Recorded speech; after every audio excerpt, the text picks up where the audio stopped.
Okay, we are live with Alexander Mercouris, and we have with us the great Mr. Robert Barnes. Robert, how are you doing today? Good. Right on the eve of the elections, election we have legalized election betting markets in the United States that are easily accessible for the first time in quite a while. So that's interesting, seeing how that shapes and influences the narrative and the rest. But we're right in the home stretch, just a few days away from what many consider a very consequential election, not only for Americans but for the world. For the world. And I see that you have a link there underneath your image, sportpicks.locals. Yeah, Where can people find you? And tell us about sportspicks.locals as well. So yeah, that's where we're putting up all the election picks, depending on which betting market you have access to around the world. You have in the United States, you have Kalshi and Interactive Brokers and Predict It. Despite the Biden administration's attempt to prohibit it, which is its own topic. Then around the world, you have Polymarket, funded by Bitcoin and crypto. Another place where crypto has opened up financial freedom is in the political betting space. You've got some famous people making bets on the election in that context. You have Betfair, based out of the UK. UK used to have a monopoly, effectively, kind of like the City of London on finance. The City of London was the place to go if you had to place bets on an election, like I did back in 2016, walking around placing little bets in small shops. My overcoat, little $3,000 here, $4,000 here, $2,000 there. That was a lot of fun. And on Bet Online or Bet US, some of the global books where you can bet on everything all the way down to the margin of victory you think is going to happen in every single state and jurisdiction, Senate, White House, you name it. So there is a money-making opportunity present for some. And I post all of my recommended picks at sportspicks.locals.com. Got hundreds of recommended picks depending on which market people have access to.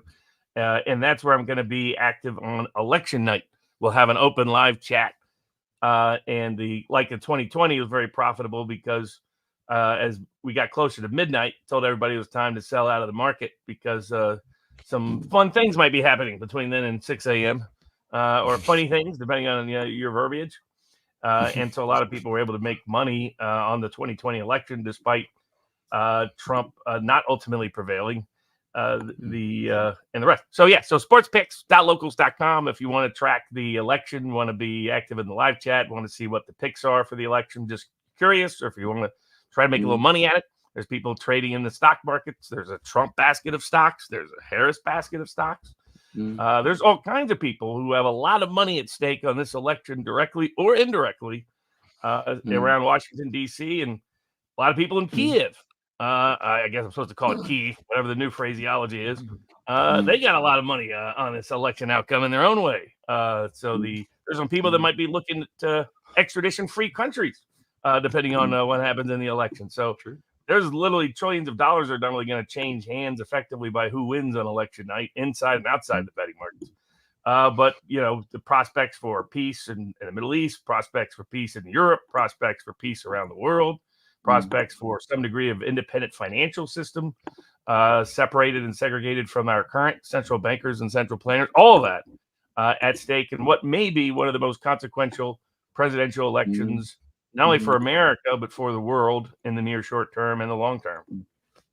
A lot at stake, absolutely. So let's get into it, guys. By the way, Robert, you're looking good in that Duran merch. Yeah, exactly. I got the shirt, I got the hat. I really love the mug. Mugs are great too, by the way. Got a little tea going, got a little British tea going. Down with a little bit of a cold or whatnot. But and then we were asking what the book is. The book is from Robert Kennedy Sr., 1968. His campaign text to seek a newer world. When I was 12 years old, my father had passed away a few months before. There were two books that I really sort of cling to that I read all the time as sort of mentors of a kind. The one of them was, I told Bobby Kennedy the story. One of them was Donald Trump's Art of the Deal, which I had all these little things that I remembered forever. Plan for the worst possible scenario, but expect the best possible scenario. So it was brilliant. It was a classic Trump mindset approach. And the other one was Robert Kennedy Sr.'s great campaign text, very hopeful, optimistic, idealistic campaign text of 1968. And it's fascinating. Here we are, flash forward, 60 plus years or so later, or about 55 years plus later, more than half a century. And the biggest political development in the modern era has been the unity ticket of Donald Trump and Robert Kennedy Jr. For the White House. Has brought in people like Tulsi Gabbard, has brought in a lot of people from outside the political spectrum, from outside the Republican Party establishment. And they're talking about dramatic and radical things if they get elected as it relates to public health policies, it relates to foreign policies, it relates to trade policy, it relates to a lot of things that could be the biggest political revolution in modern American political history. Alexander, let's just get started. A quick hello to everyone that's watching us on all the platforms. I will have all of Robert's links where you can follow him in the description box down below. And a big thank you to all of our moderators. Thank you to everybody. Alexander, Robert, let's start talking about the elections. Let's do so. And indeed, it's an enormously consequential election. And as Robert was just speaking, it just occurred to me that the very earliest election I have a clear memory of is the American election of 1968, which was also seen as very, very consequential by lots of people. And I can also remember Bobby Kennedy's candidature at that time. The amount of people, I was in Greece, obviously, and everybody was talking about it then. And we all remember what happened and the shock and sadness that people felt at that time. So American elections, they are massively consequential. And I agree, this one is going to be especially so for the world and also for the United States. So, Robert, where are we? I mean, there's lots of claims at the moment. The media here are telling us that the early voting figures are going for Harris, that she's leading, by a huge margin in the early voting. You find if you read the articles carefully, you squirrel down through, you find little comments tucked away that actually this is fairly common in the early voting, that in fact Democrats do tend to be ahead, and that in fact it's principally women who vote early and they tend to link to the Democrats. But that's not a qualifier that you will see in the titles. But anyway, what is your overall mood? I mean, everybody here is very unsure, very nervous. I don't think it's any secret that here in Britain, they are very, very keen for Harris to win. The establishment is. They don't want Trump back at all. Some parts of the media here are also very critical of Robert Kennedy, just to say. I mean, he's come in for some attack here, and that was before he started to team up with Trump. So the British are very, very nervous about this election. The establishment, at any rate, is. And they're very worried. You can sort of almost see the sort of knuckles turning white as they sort of grip their desks or laptops or whatever, talking about it. But they don't really know where it's going. They want Harris to win. They fear that Trump will. What is your sense at this time? I mean, who do you think is better positioned at this time? I mean, if we look at the betting markets, Trump is now, for the first time ever in his political candidacy history, even including the Republican primaries of 2016, even going back to early 2023, during the sort of peak lawfare against him, he's the favorite in the poly market, which is mostly traded by crypto. He's as much as a 2-to-1 favorite to win the election. On Kalshi, which is a U.S.-based betting market that won in a lawsuit against the Biden administration to open up those markets, he's at a 55 to 60% favorite. The Unpredicted, which is a university-sponsored site, he's around 50%, floating sometimes into the favorite territory. All that same in the British betting markets and the offshore betting markets, or offshore from the U.S., the global betting markets. Trump is a favorite of anywhere from 60 to 70%, depending on where he's at. And most of that has been dictated as soon as Kalshi came online here in the United States. It started driving the betting markets because people in the offshore betting world didn't want to get arbitrage between the two. And it's the reason the Biden administration didn't want the betting markets to be available to U.S. citizens. It was similar to Brexit. that Brexit, the ordinary punter, as they're called there in the UK, the working class gambler was putting a lot of money on Brexit passing. And that was an indicator that the polls and what the media was saying about Brexit wasn't true. On election night, you could actually get Brexit to pass at 10-1. So because of that, the Biden administration didn't want an alternative narrative. They wanted the narrative from the institutional press and from the American media and university-sponsored polls that would have always been anti-Trump. They understated Trump in 2016, understated Trump again in 2020, and I suspect they're understating Trump again in 2024. However, the polling hasn't been as lopsided as it has been before. For the first time ever in media polls, university polls, Trump, in a fair number of them, has a lead even in the national popular vote. And given the way the Electoral College works, there's a majority of the Electoral College is more Trumpy than the country as a whole. So in other words, if Trump were to lose he lost by 4.5 points, the popular vote in 2020, but only lost by less than a point in Pennsylvania, Wisconsin, Georgia, and Arizona, often by tenths of a point.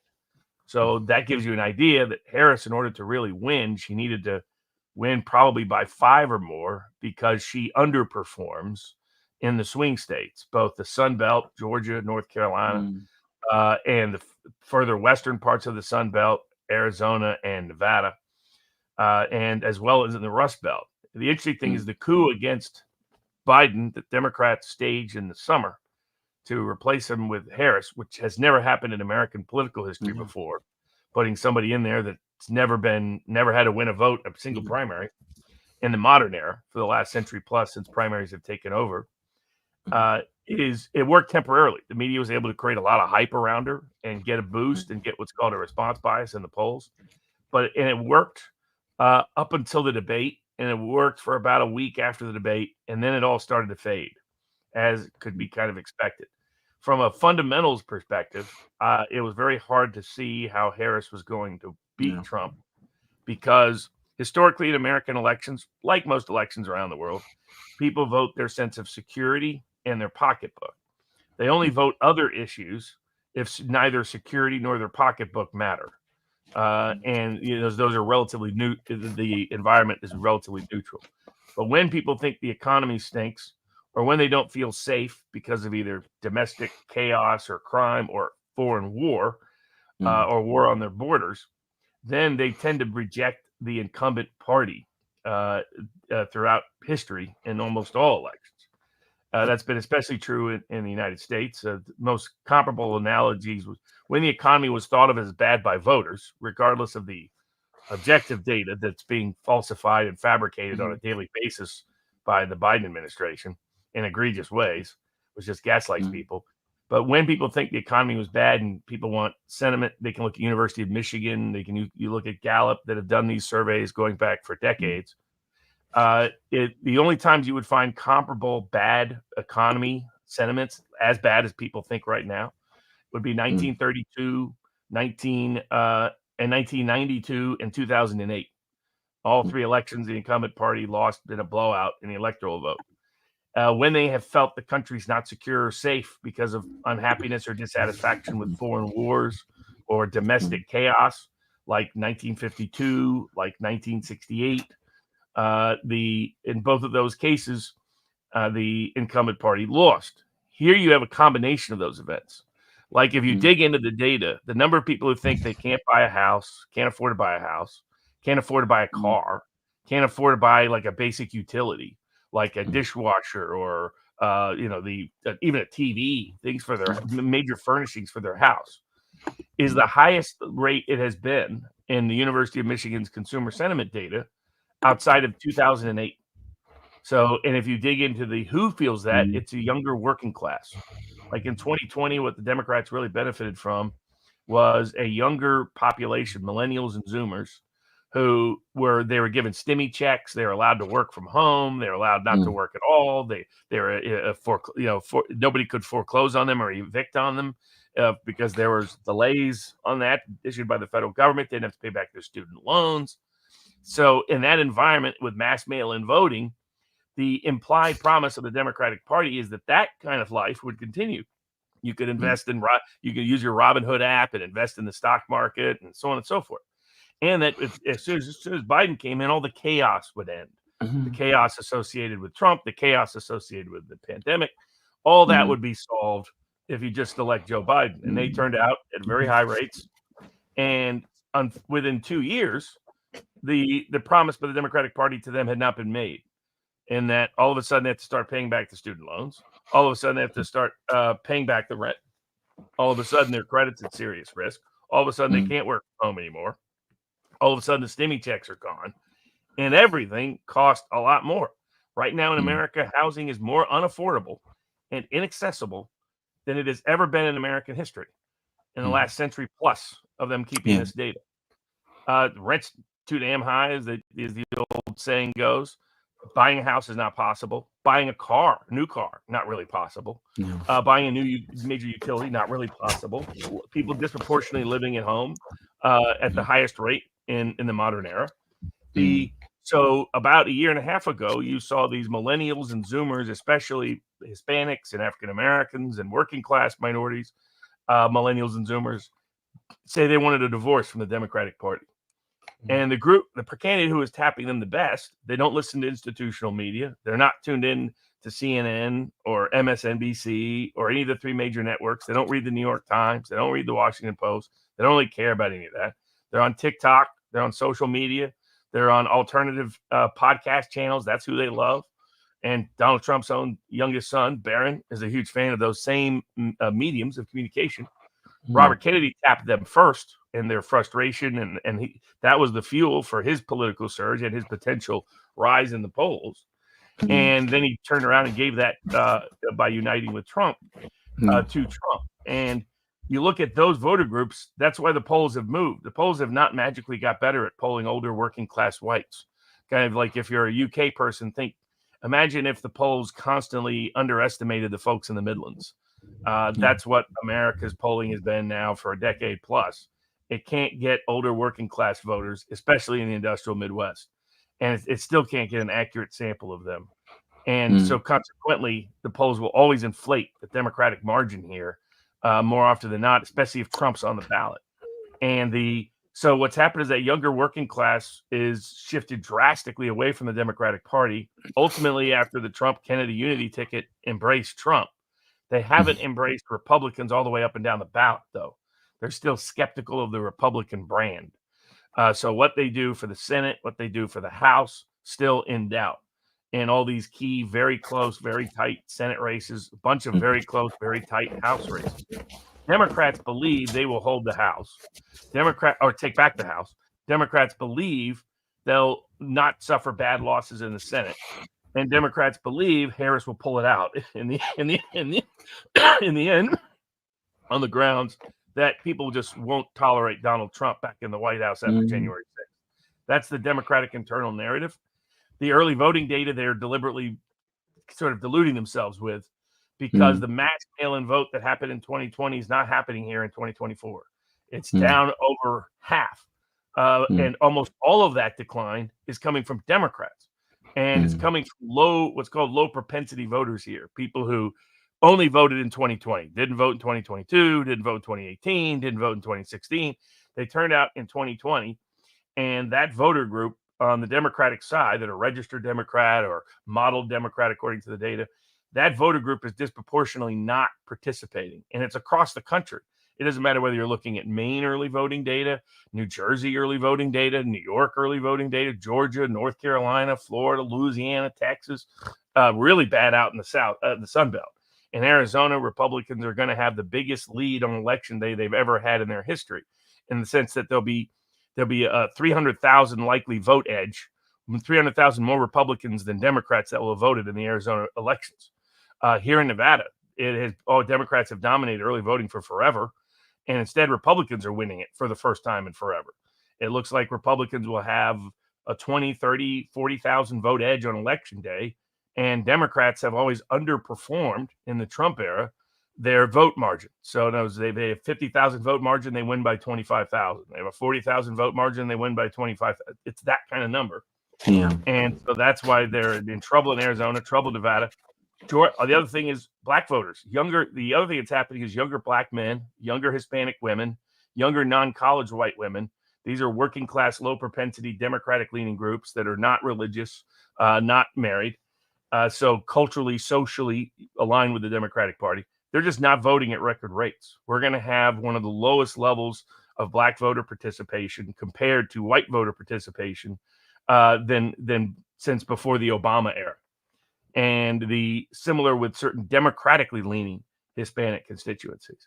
While Republican leaning in Florida, Trump is likely to win Puerto Ricans outright. This is a group he lost by 35 points in 2016. Miami-Dade County is likely to vote for Trump due to the combination of Cubans, Venezuelans, Colombians, and Puerto Ricans trending towards Trump.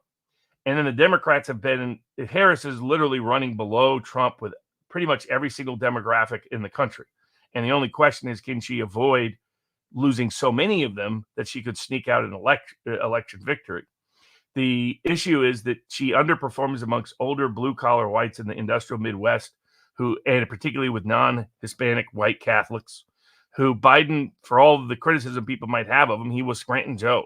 He was, he was a recognizable figure amongst baby boomer Democratic voters in the industrial Midwest. Kamala Harris is the Indian from Canada.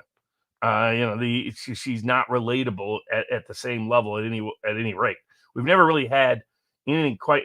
People could say Barack Obama, but he was a very charismatic candidate who learned his politics in Chicago, so he knew how to communicate in the Midwest.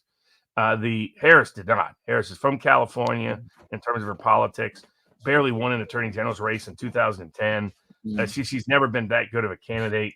People are seeing that. She can't sit down with long interviews, can't do Joe Rogan, can't do any of these formats or structures. And so she was the dumbest lawyer I ever dealt with in court in terms of her office.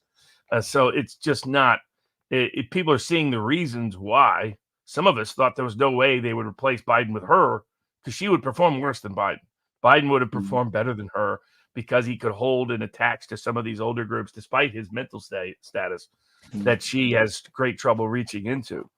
And then you add in the Israeli conflict, which is creating problems for the Democratic Party. The ability to try to walk that line between Israel and Palestine is not a viable line in the U.S. The closest you could get is someone like Trump, who promises peace. And there he can win both voter groups by promising peace. And because he delivered it for 4 years, it's believable. The Harris campaign has tried to be uber pro-Israel and then pro-Palestine at the same time. And all that's happened is they're bleeding votes out of both sides. They're going to have the lowest rate of Jewish support in the modern era for the Democratic Party. They're going to be down margin 15, 20 points. They're going to, and that matters in places like Michigan. And they're bleeding Muslim and Arab votes. They're going to be down 20, 30, 40 points. There's polls showing Arab Americans and Muslims voting for Trump. I don't think it'll be that high. But you're talking about a group that in the U.S. has historically voted Democrat by a 40 to 50 point margin. Major Arab Muslim leaders have endorsed Trump out of Dearborn, Michigan, and other places. So, and to the degree that they don't vote Trump, a lot are not going to vote, or they're going to vote Jill Stein, where she's available on the ticket. So you aggregate that. It's very hard for me to see how Harris pulls it off on election night. But the media folks and the rest are going to be pushing every narrative they can about women voters, about early voters, about their media polls, saying that she's going to pull it out because they need that psychology of that momentum moving forward. But I think even they down deep don't really believe it. And you can see it in how negative the Harris campaign has been over the last week and how much more positive oriented the Trump campaign has been. Trump's going to places that are difficult to win, Virginia and New Mexico. She's struggling to defend Virginia. She pulled money out of North Carolina and shifted it to Virginia. That's not the sign of a strong Democratic campaign. I'm just going to make a few quick observations. I mean, I've been following this election, obviously, from a distance. I don't have the granular understanding of how America votes. But the points that you said about working class voters being very conscious about living standards is absolutely true. It's absolutely correct.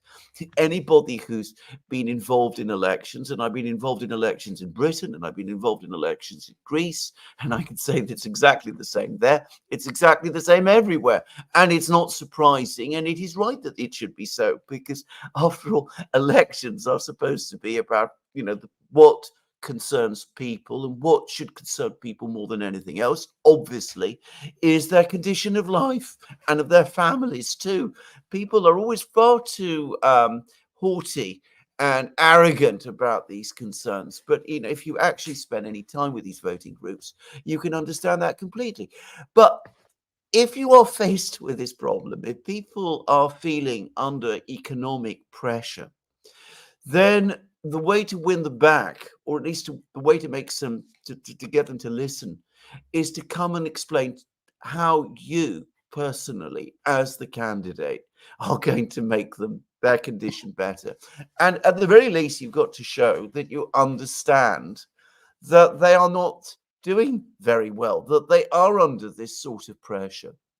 And this is what I have not understood at all about the Kamala Harris Democrat Party campaign. I mean, we've had endless talk about this incredibly strong economy, which people who can't afford a washing machine, or buy a car, or have no hope of buying a house, and I know all about that kind of thing, they must feel very, very insulted when they hear that. They must say to themselves, these people are just absolutely not interested in me.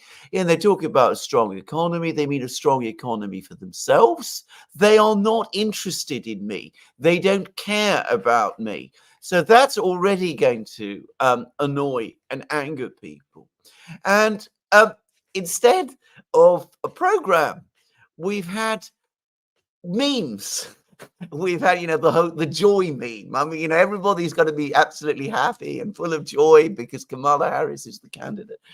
Again, I mean, that's not the way that you reach out to the kind of voters, both, by the way, the younger voters and the older working class voters that you describe. I mean, it's difficult to convey, by the way, to people who don't know how tough-minded these sort of voting groups actually are, especially in a country like Britain, or indeed I'm sure the United States, where people are very, very experienced in elections. The electorate is very experienced, tough-minded electorate. It's heard all kinds of things of politicians. They're probably pretty cynical about politicians anyway.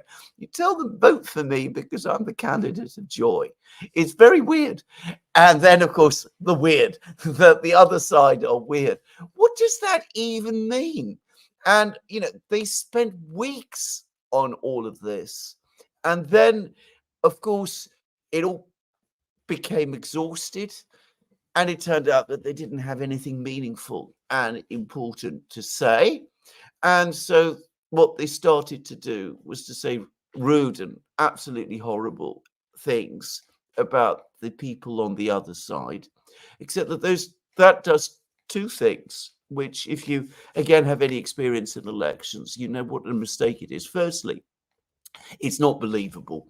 I mean, Donald Trump has been around in American life, not just American politics, but in American life for decades. People know him very, very well in America, I'm sure. And I mean, they've already made up their mind about him, and they just won't relate these kind of claims that have been made about him to, the person they know. That is one thing. But the second, which certainly my aunt, who was involved in many elections, would have said is an absolutely disastrous mistake, is that what you're doing is you're drawing attention away from yourself and what you're saying, and you're transferring it to the other person. So instead of people talking about you, Kamala Harris, they're talking all the time about Donald Trump. And that isn't a good idea in itself. You need to be out there. You need to be talking to people, conveying to them what your plan is. You need to project a real, program which people will close around and feel optimistic about and say this person not only cares about me, but actually delivers. So this has been the strangest Democratic campaign. It's the third strangest election campaign I have ever seen. A candidate who is unable to explain a program, doesn't seem to have a clear idea of what exactly she's proposing half the time. I mean, just to say, and a campaign which has been running on empty and largely on momentum. As I said, it doesn't make any sense, and it really does make one wonder about whether the Democratic Party machine now is such a machine. It's so much built around, machine politics that it's completely lost any sense of actual elections and campaigning and how to win over people and how to actually win elections themselves. So those are the things I just wanted to say. I don't really want to comment about any of that, Robert, but those were my immediate views. And, I've followed many elections, not in the United States closely, but in Britain and in Greece, certainly. I mean, I think they thought they could adopt European election techniques to the U.S. election. And, that a lot of European elections are announced, and it's a relatively short, compressed election schedule, 6 weeks, 2 months, and that the media felt confident. Well, okay, we can just introduce a new candidate, rewrite that candidate, because until she was chosen to be president, the presidential nominee, she was the most disliked vice president since Agnew in public opinion polling. This is someone who had run, for those that don't know her background, been attorney general, been DA in San Francisco, part of the Willie Brown political machine, then got elected attorney general in the state, then got elected to U.S. Senate, then ran for the presidency herself in 2020. She was the favorite of both big tech and Wall Street, and big parts of the Obama world was split between her and Buttigieg. And she did so disastrously on the out campaigning with actual voters that she had to withdraw before they even cast votes in Iowa. It was one of the biggest disasters of a campaign ever run. She weasels her way onto the ticket with Joe Biden. And there was suspicion that the reason why Biden chose her is that Biden thought she provided Agnew-like insurance so that they couldn't take him out down the road because she was so limited in her political acumen. Not someone who's really curious about public policy. Grew up, her father was sort of a left-leaning a economist from Jamaica. Also, the extraordinary, only in America could we have the first African-American president and have no slaves in his ancestry, but have slave ownership in his ancestry. And then the first African-American vice president have no slaves in their ancestry, but have slave ownership in their ancestry. Gives you a little bit of a sense of where their pedigree comes from, if you will, their background, not from sort of the working class African-American roots. Her mother was Indian, was an immigrant from India, very smart. They met at Berkeley, her parents. Then she grew up mostly in Canada, which they avoided talking about at the convention, which I found fascinating. And but that's where her coming of age was. So she's very distant. I mean, Obama was distant to a degree because he'd grown up in Indonesia and outside the country to a substantial degree, but he'd really tutored himself in American politics in Chicago for a decade plus before he ran for anything. By contrast, Harris, grows up in Canada, goes to Howard, goes to the Bay Area. So you're really not that connected to American political life in competitive, contested elections. There's not many working class groups you have to really appeal to beyond Democratic base oriented voting groups. So she didn't have the background to suggest, and had no resume, no CV, curriculum vitae to suggest she would be good on the national stage. Everything suggested otherwise. But the media was so confident in their ability to manipulate the public narrative that they thought, we're going to prove to the world we really dictate American elections. We will pick somebody who nobody thinks should win, nobody thinks can win, someone who's never received a primary vote in her life for the presidency of the United States, and we're going to make her the next president of the United States. We'll overthrow the existing president of the United States, force him to step down, and then we'll anoint her. And when only anoint her, we'll promote her in such a way, with such a media blitz, that we'll be able to take out Trump, even in an electoral environment as difficult for incumbents as this one. And that's why you're hearing media people say, as was reported yesterday in certain circles, high-ranking corporate media types, saying that they'll be horrified if she loses because it means their power is either neutered or gone. And they're terrified of that prospect. What if it doesn't matter what CBS, ABC, NBC, CNN, MSNBC, even Fox, the New York Times, the Washington Post, or LA Times, anybody else thinks? And then you've got billionaires and millionaires who own places like the Washington Post, in the case of Bezos, and in the case of another one in the case of LA Times. They see the writing on the wall, and they're like, we're not going to go down with that ship. So we're going to tell our newspapers to not endorse anybody. For the first time, which kind of shocked the institutional left in the country. So the enthusiasm for Harris is very limited. Now, her campaign thing has been to promote musicians and celebrities at the event and to get people to come out. And this is without a doubt, in my view, the most Orwellian campaign I've seen in American presidential politics. Because as you pointed out, Alex, the whole, the joy, everybody's got to be joyful. Everybody's got to be joyous. It was like right out of a scene from 1984. You got to get together and cheer in a certain way, and you got to cheer in the right way, or maybe you're out of the party and out for good. It has this just sort of state. It's what they accuse Trump of. It has a fascistic vibe, not in terms of governmental policy, but in terms of that sort of collectivist mindset that everybody needs to be on the same page or trouble's coming. It's been in everything they're, as you pointed out, there's a lot of confession through projection going on. What they're accusing Trump of, fascistic, plans to use the military against his dissidents, plans to weaponize the Justice Department against his critics. These are all things they either have done or quite clearly are planning to do, which is disturbing and unsettling in its own right. There'll be a lot of unrest either way, but I think there'll actually be more unrest if Trump loses because people have doubts about whether he actually lost with an honest election, and of course there'll be a mental health breakdown amongst the professional managerial class here in the U.S.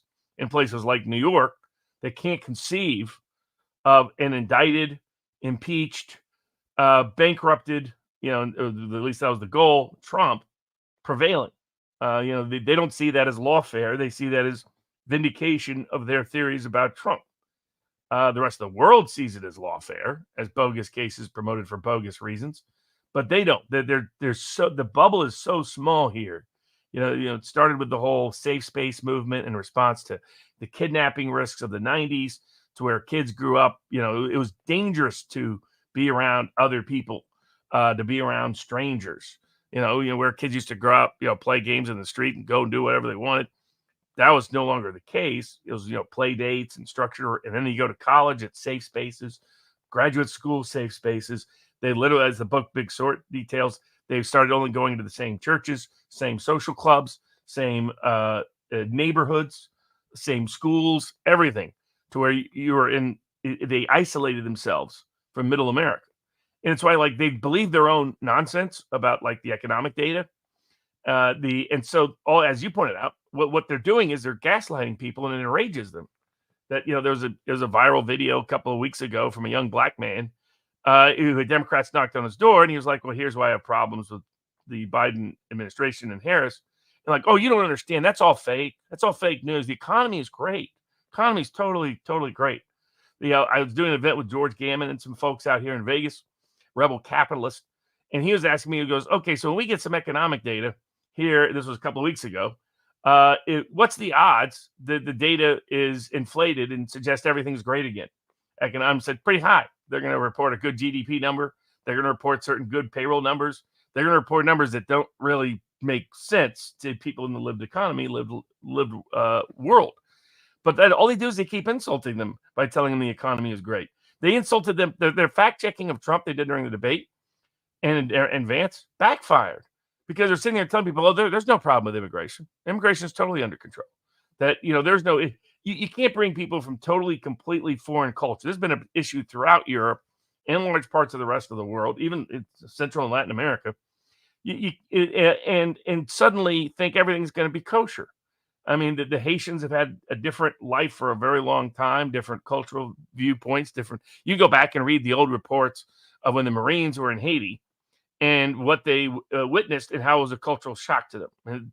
And you decide to take a bunch of people from Haiti and who don't even speak the language and drop them into Springfield, Ohio, of all places. I mean, there's New York, there's some other places where are better at sort of melding in immigrant groups, but this was kind of insanity.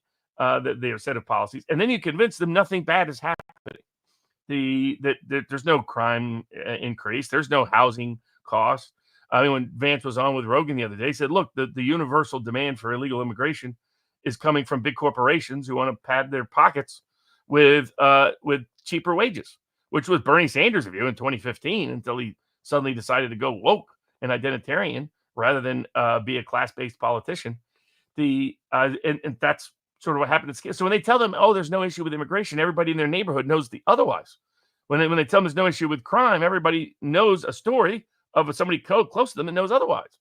And then when they tell them the world is safer, I mean, Kamala Harris said, "U.S. military is no longer anywhere in the world." Said this in the debate.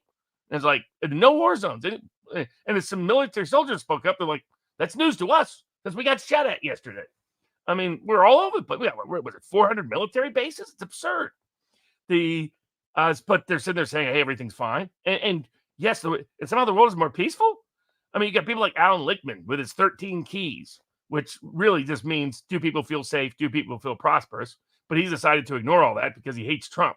So he goes, "Oh, the Biden administration has had no foreign policy problems whatsoever. In fact, it's only been one foreign policy success after another." That's what you're going to call Afghanistan? With people hanging off of planes and us leaving people behind and us bombing an innocent family? That's what you're going to call Ukraine, which is on the border of a country with a war that has a bunch of more nuclear weapons than we do? That's what you call the Middle East being aflame and news every other week? Is something going to escalate or is it not? Is Iran just playing? Is Israel just, I mean, are they just going to look like they're fighting but not really escalate? Or do they suddenly escalate? Because you play that game, sometimes things get out of hand real easy. And so it's like under Trump, and this is their big problem, their only pitch down, the Trump closing argument is simple. Harris and Biden broke it. I will fix it. How do you know that? Because I fixed it before. I had 4 years of peace. I had 4 years of prosperity. I had no new wars. The Middle East was not aflame. Europe was not aflame. The border was under control. Real wages and real median incomes grew for the first time in 25 years under Trump of blue collar, working class, middle America. Whereas they know just the opposite has happened. Chaos, inflation, cost of living, people doing 2 or 3 jobs, all the net job growth under Biden has gone to foreign-born individuals. Almost literally amongst native-born Americans, there's been negative job growth under the Biden administration. That doesn't even get to wages not staying up with the cost of living, getting to particularly items that go to the American dream, like for the ordinary American, having your own home, moving out on your own as a young person. Having a car has been a good, bad, or otherwise, whatever you think of it, environmentally, politically, or otherwise, it's part of the American identity and has been since the 1950s. The being able to go on vacation, being able to afford that new cool little appliance, those things are what bring joy to the everyday, ordinary person economically and materially, and at least having the belief that will be coming down the road, which Trump was a master at creating that perception in people's minds. Now they are so negative about the current economy and so negative about where things are going under this administration that all the Democratic strategy has been, we're going to gaslight you and tell you you're very Orwellian. Nope, the economy's great. There is no crime. Borders under control. There is no war. Everything's peaceful. Everything's great. And then they'll try to gaslight you on Trump. Pretend that you don't remember Trump was in office for 4 years. So he's going to be this fascistic dictator that's totally crazy, that's going to ignite the world on fire and going to destroy the economy and only cares about billionaires. They already know what Trump will do because he was president for 4 years. And they just want to convince people, pretend he wasn't. So it's been one of the worst organized campaigns I've seen. But it's when you just, for those out there in the global audience, think of people who run the EU, people who run NATO, running a political campaign. And that's what the Harris campaign looks like. And it's as incompetent and inept and out of touch as those people are. And I would just quickly add, the other side has actually run, I think, a very much better campaign altogether. I mean, one of the things you must say about both Trump and Vance and Kennedy, because Kennedy is absolutely an essential part of the campaign. I mean, they each talk to Americans in a somewhat different way, but a few things. First of all, you get the sense that they like Americans. I mean, that may not sound um, important or obvious, but it's actually extremely important. If you know anything about elections, if the people you're talking to, you people you want to have vote for you, if you get them to feel that you like them, if in fact you do like them, then they will like you. And you see that very, very obviously, for example, when Trump goes out, these meetings. It was very interesting how in the debate, Harris really didn't get the sense of what these meetings are, which Trump does, because that's you can see in these meetings that he's actually connecting with working class America in a way that she never can. And he learns from them and they learn from him, and they both like each other. And Vance is the same, by the way. Of course, he comes from that kind of background. He knows it very well. He's extremely fluent, very, very articulate, but he's never left it behind, which is again very interesting. And Kennedy is different, because of course Kennedy's in some ways more cerebral. I mean, I don't think he's more intelligent or more intellectual. I just mean that his style has a more professorial thing, which, by the way, young people like. I should say, it's what they're used to and they like it. But again, he talks to people in a serious way. they will listen to the way he talks to them. And I was listening to some of his speeches. I thought one of his speeches, the one where he announced, his decision to support Trump, I thought it was one of the most brilliant, perhaps the single most brilliant one anyone has made in this election up to now, just to say. But he does it in a way that people not only can follow and understand, but in a way that respects them. I mean, he's not trying to be what he's not. He's not trying to be working class in the way that Vance is, or somebody who's worked with workers closely in the way that Trump does. He's obviously the patrician, professorial Kennedy, but again, you get that sense that fundamentally he likes the people he's talking to, and he's really interested in them. So it's a completely different campaign. By the way, I just ought to say, if you go back and you look at the speeches that especially JFK used to do, and they're very interesting, by the way, very different. There's an awful lot of RFK that reminds me of JFK, just to say. Anyway, never mind. And that it's warm, and it wins people over. And each of them, Trump, Vance, and Kennedy, they bring different perspectives. They're able to appeal to some extent to different constituencies, but they have also different ideas. And it's very interesting to see how those ideas have complemented each other. How Vance, for example, has articulated very interesting ideas on foreign policy, which is obviously my big interest, which take some talking points that Trump has, but they give a kind of idea structure to them in a way that Trump hasn't quite done. And then Trump talks a lot about economics. And by the way, he's interesting on economics, much more interesting than people realize. And I mean, he's now, got this thing about tariffs and McKinley and all of that. But again, this isn't actually so different. That is based on an real understanding of American economic history, which I don't know to what extent Trump has actually read it, but he does seem to have a sort of core understanding of it. And of course, it's again tells American workers that he's thinking about them. There's talk about tariffs, whatever criticisms economists and people like that might have about it. It's not only historically founded, but it's also relevant to the people who are worried about their jobs in the steel mills and the factories and the car factories and all of those places. And lastly, of course, you have Kennedy, who's much more, as far as I can see, interested in social questions and, of course, medical questions and medicine. I guess and all of that is hugely important in America today, and has been, by the way, for a long time, but has become particularly important because of the pandemic. And again, he's able to talk about that in a very, very interesting way.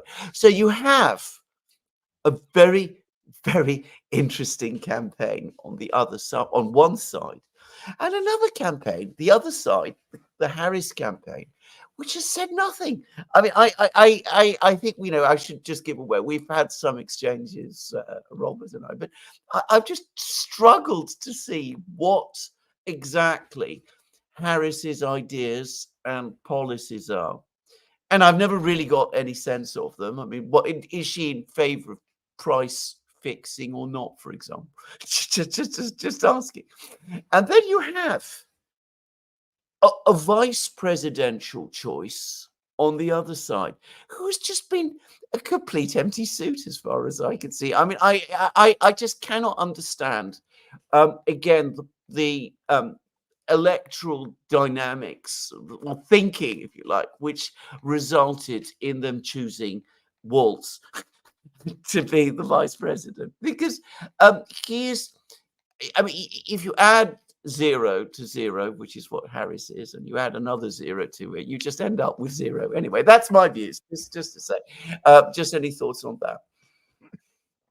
I mean, they couldn't pick Shapiro to be VP, the Pennsylvania governor, because he's Jewish, because they were trying, and he had served, had strong Israeli connections, because they were trying to walk that line. So they ended up with somebody mediocre. And the other aspect with Harris is she didn't want anybody that could overshadow her on the campaign trail or might have ulterior objectives of running for president themselves. And Walsh thus Walsh fit the bill. He's happy to be anybody's sort of cutout. And even though he has not, when he was a congressman from Southeast Minnesota, he portrayed himself as a pro farmer, high school football coach, pro guns. And then once he gets into the governorship in Minnesota, all of a sudden he becomes a Twin Cities liberal, and he's anti-guns, and he doesn't care so much about farmers anymore. He was the guy that was rewarding people if they ratted out their neighbor during COVID. Has your neighbor walked outside the house when it's not, it's curfew time? Have you seen him not wear a mask? He was the guy creating a snitch line across the state. So it gives you an idea for his mindset. But what a lot of these people are is they remind me almost of Hollywood actors. They have no core. Like, it's striking how they have no core. And as you're pointing out, Alex, this comes through. Nobody can get a sense of not only what they believe, but who they are. It's like, who exactly is this person? And Harris, under the Willie Brown model in San Francisco, was be as bland and generic as possible. And that can work when you're running in the Democratic primary politics in California and you're trying to dodge the hot buttons. It does not work on a national stage. People want either one of Trump has always been brilliant at this. He recognized that it's more important to have a strong brand than to be personally likable. Like, Harris's campaign's been obsessed with her personal favorability. That isn't really what matters. When I used to say, if you want to bet on a presidential election in America, this would throw people off, but I'd say bet on the person who's the better liar. And I don't mean that as a moral judgment. I mean, imagine you're in a situation, the Nazis are at the door, and you got to have somebody lie to save your life. And there was lie for a good reason. Which person would you choose to be successful? And it's because down deep, Americans want a president that they feel safe with, that they feel will protect them, even if they don't like him, even if they don't care for him, even if they don't trust him in certain settings. As long as they trust him to be, it's the sort of whole bad boy phenomenon, right? It isn't that women pick bad boys because they're bad boys. It's because they're going to get things done. They're going to deliver when it's necessary. They're going to protect the household when necessary because they don't have any limits. And that's where Trump always chose that brand. He wasn't aiming to be likable. He was aiming to be seen as strong as, strong backbone, strong. That's why it throws people off when they try to assess his foreign policy. He filters everything through that lingo and language. So everything's about being strong. Everybody's a killer, that kind of stuff. But it can misapprehend the fact that he is very much peace oriented, as reflected in his first term. And what's the number one thing he brags about, his foreign policy, is no new wars on his watch for the first time since like Carter. That depends on how you interpret certain conflicts under Carter. Because we kind of started the whole Afghanistan thing in part there, but so that whereas Harris's people are like, just be likable. They all come from, I don't know if you have this over like model parliament maybe in lower levels of education, but in America you have these things called model UN and model Congress, but particularly model UN, and you got all these nerds that line up and do this, and they're professional. They're like Reese Witherspoon from the movie The Election. I mean, they're into being part of the political class from the time they're like 5. And they avoid substance. Everything's technical. They're very uber technocratic, right? Somehow everything's non-ideological. And so they don't develop a real sense of how to actually win elections. They think winning elections is how much you spend here and how much you spend there and how much you raise over here. When winning elections is about message. And it's about trusting the messenger and liking the message. And they've done neither with Harris. And you're right. The biggest transition with Trump came when they failed to kill him. That was the moment he took a turn, because the big question some even within Trump camp were concerned about was, would we see a repeat of his first term in terms of bad personnel choices that led to undermining his sort of reformist policies, whether foreign policy or domestic. And he had sort of avoided answering that for a while. But after the failed assassination attempt, on that same day, he calls J.D. Vance and says, you're going to be VP. He calls Robert Kennedy and says, let's talk. He gets into contact with Tulsi Gabbard. And that's not a coincidence. He decided from that moment, Trump's second term would fulfill every idea and ideal reformist that he had. That meant taking apart the entire public health apparatus in America that's killing our kids on a regular basis, then so be it. That if that meant taking apart the entire intelligence apparatus, then so be it. Taking apart the entire military security establishment, so be it. And I mean, Robert Kennedy's going to have a dramatic role in not only public health, but in foreign policy. Tulsi Gabbard's going to have a major role in the personnel that get picked in foreign policy. You're not going to see another John Bolton. You're not going to see another, contrary to what Ben Shapiro is trying to spin, Mike Pompeo will have no role in the second Trump administration. So these are people that are on the outs at many levels. Now, Trump, for his own reasons, will say nice things about different people in different places, but I wouldn't overstate that. That was a radical shift. And once he shifted campaign-wise to that, all of a sudden his surrogates include J.D. Vance, include Robert Kennedy, include Tulsi Gabbard. These are great surrogates out on the campaign. The doctor and his wife that are big into the public health, all Brett Weinstein, a bunch of people all of a sudden come on the Trump train, and they were able to achieve what like France can't seem to figure out, which is how do you unite the populist streaks of the left and the right. And Mélenchon's camp and Le Pen's camp just can't get past one another. And that's more on Mélenchon's camp than Le Pen's, but what it does is it allows people like Macron to keep running France. The breakthrough for Trump to put him over the top, not only in terms of the election, but in terms of an effective administration, was his unity with Robert Kennedy. And it was credit to Bobby Kennedy, he could see through it. And he is the closest to his father and his uncle, President John Kennedy, of any of the Kennedys. Now, in part, it's because he's the oldest of that group. And he was around them while they were alive longer than the other Kennedy sibling, for the most part, that's still alive. But he was also politically engaged in ways some of the other kids were not.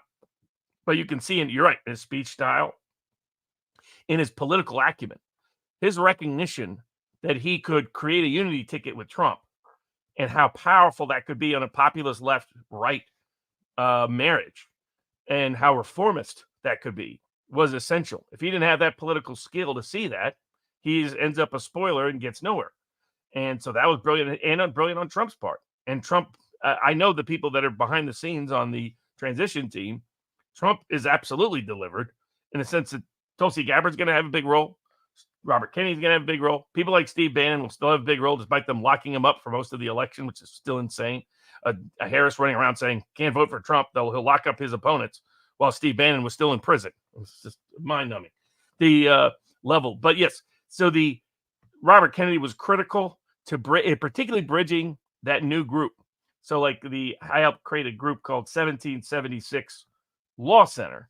And we did a survey that got into both Kennedy world and Trump world and congressional and Senate campaigns back in the earlier parts of the summer. And what we were tracking is, why are these working class, younger minorities, millennials, Zoomers, why are they divorcing from the Democratic Party? The whole Democratic Party's mantra has been for 2 decades, we're going to have millennials and Zoomers with us for forever, and particularly Hispanic and Black Zoomers and millennials. And they were losing them at record rates. I mean, if you look at, say, for example, independent black men who identify as independent, not with either party, under the age of 45, there has been a 40-point margin shift from 2016 to 2024. It was massive. And the media doesn't want to report on it. You know, occasionally it'll spike up. The New York Times will occasionally talk about it. Somebody will occasionally, but they don't want to talk about why is this massive Hispanic shift?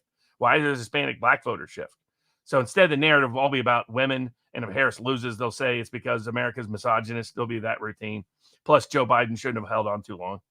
But the underlying fundamentals of why those voters were shifting were, you could call it the 4 quadrants of freedom. That I always call it sort of the opposite of Bill Gates' dystopian dream. You know, Bill Gates, big tech, big food, big medicine, big media, that sort of quadrant of control that Bill Gates has a deep financial and institutional role in around the world. It was fascinating. Listen, J.D. Vance didn't know the stories that Joe Rogan got from Robert Kennedy about all the I mean, Gates at different times has been banned or under investigation in India, under investigation in Africa. He's now under investigation in the Netherlands.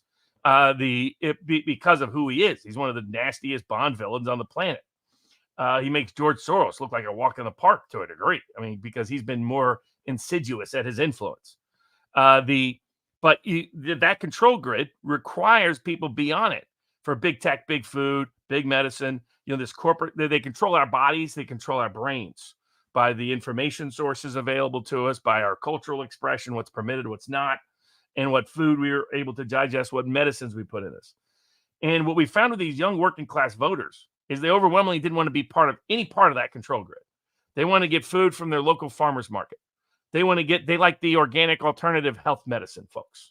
They're the leaders on the vitamins and the supplements in that whole world. That they're ahead of the curve of their boomer parents. They don't like the big tech control. They don't like the social impact it's had on young women and other people. That's been insidious and toxic. Zoomers are dropping off of some of those places like Facebook for that reason. And they don't like the big media control and don't trust them. That's why they choose podcasters. The Joe Rogan is the Walter Cronkite for young people. For those people that remember Walter Cronkite's dominant media influence in the 60s and 70s here in America, that's who Joe Rogan is seen as amongst younger people, millennials and Zoomers in America. That's why Trump and Vance appearing on Rogan mattered more than any other media event that could take place. And what's it going to do? It's going to break records for total viewership and listening of any podcast potentially ever. So you look at those combined issues and the methods, the modes, the means of communication that have been chosen. This election, if Trump wins, will be an indictment of big media, will be an indictment of the control grid of the Bill Gateses of the world, and an invitation to the reformers and the outsiders and the rebels to truly restructure American policy top to bottom. Elon and Vivek, 2 people the establishment should not have isolated, should not have ostracized, should not have made adversaries of, but they did. People like Nicole Shanahan, the part of her ex-husband was one of the Google founders. So a lot of independent wealth there. Well, her daughter suffers a vaccine injury. And all of a sudden she starts politically wondering what's going on. And one of the biggest Democratic contributors becomes one of the biggest Democratic critics. Elon buying Twitter, he did all of this because he thought the world was going to go to hell in a handbasket on the Biden-Harris agenda, but in part because he was targeted over and over again. Targeted for every kind of harassment known to man by the Biden administration because if he didn't do exactly what they wanted when they wanted him to do it, like get involved in the Ukraine conflict in a particular way he had no interest in getting involved in, then the consequence was that he knew his own life and future and freedom and every dream he had was at stake. And so they've united this kind of, in the memes, they're the Avengers, however you put that, the different memes.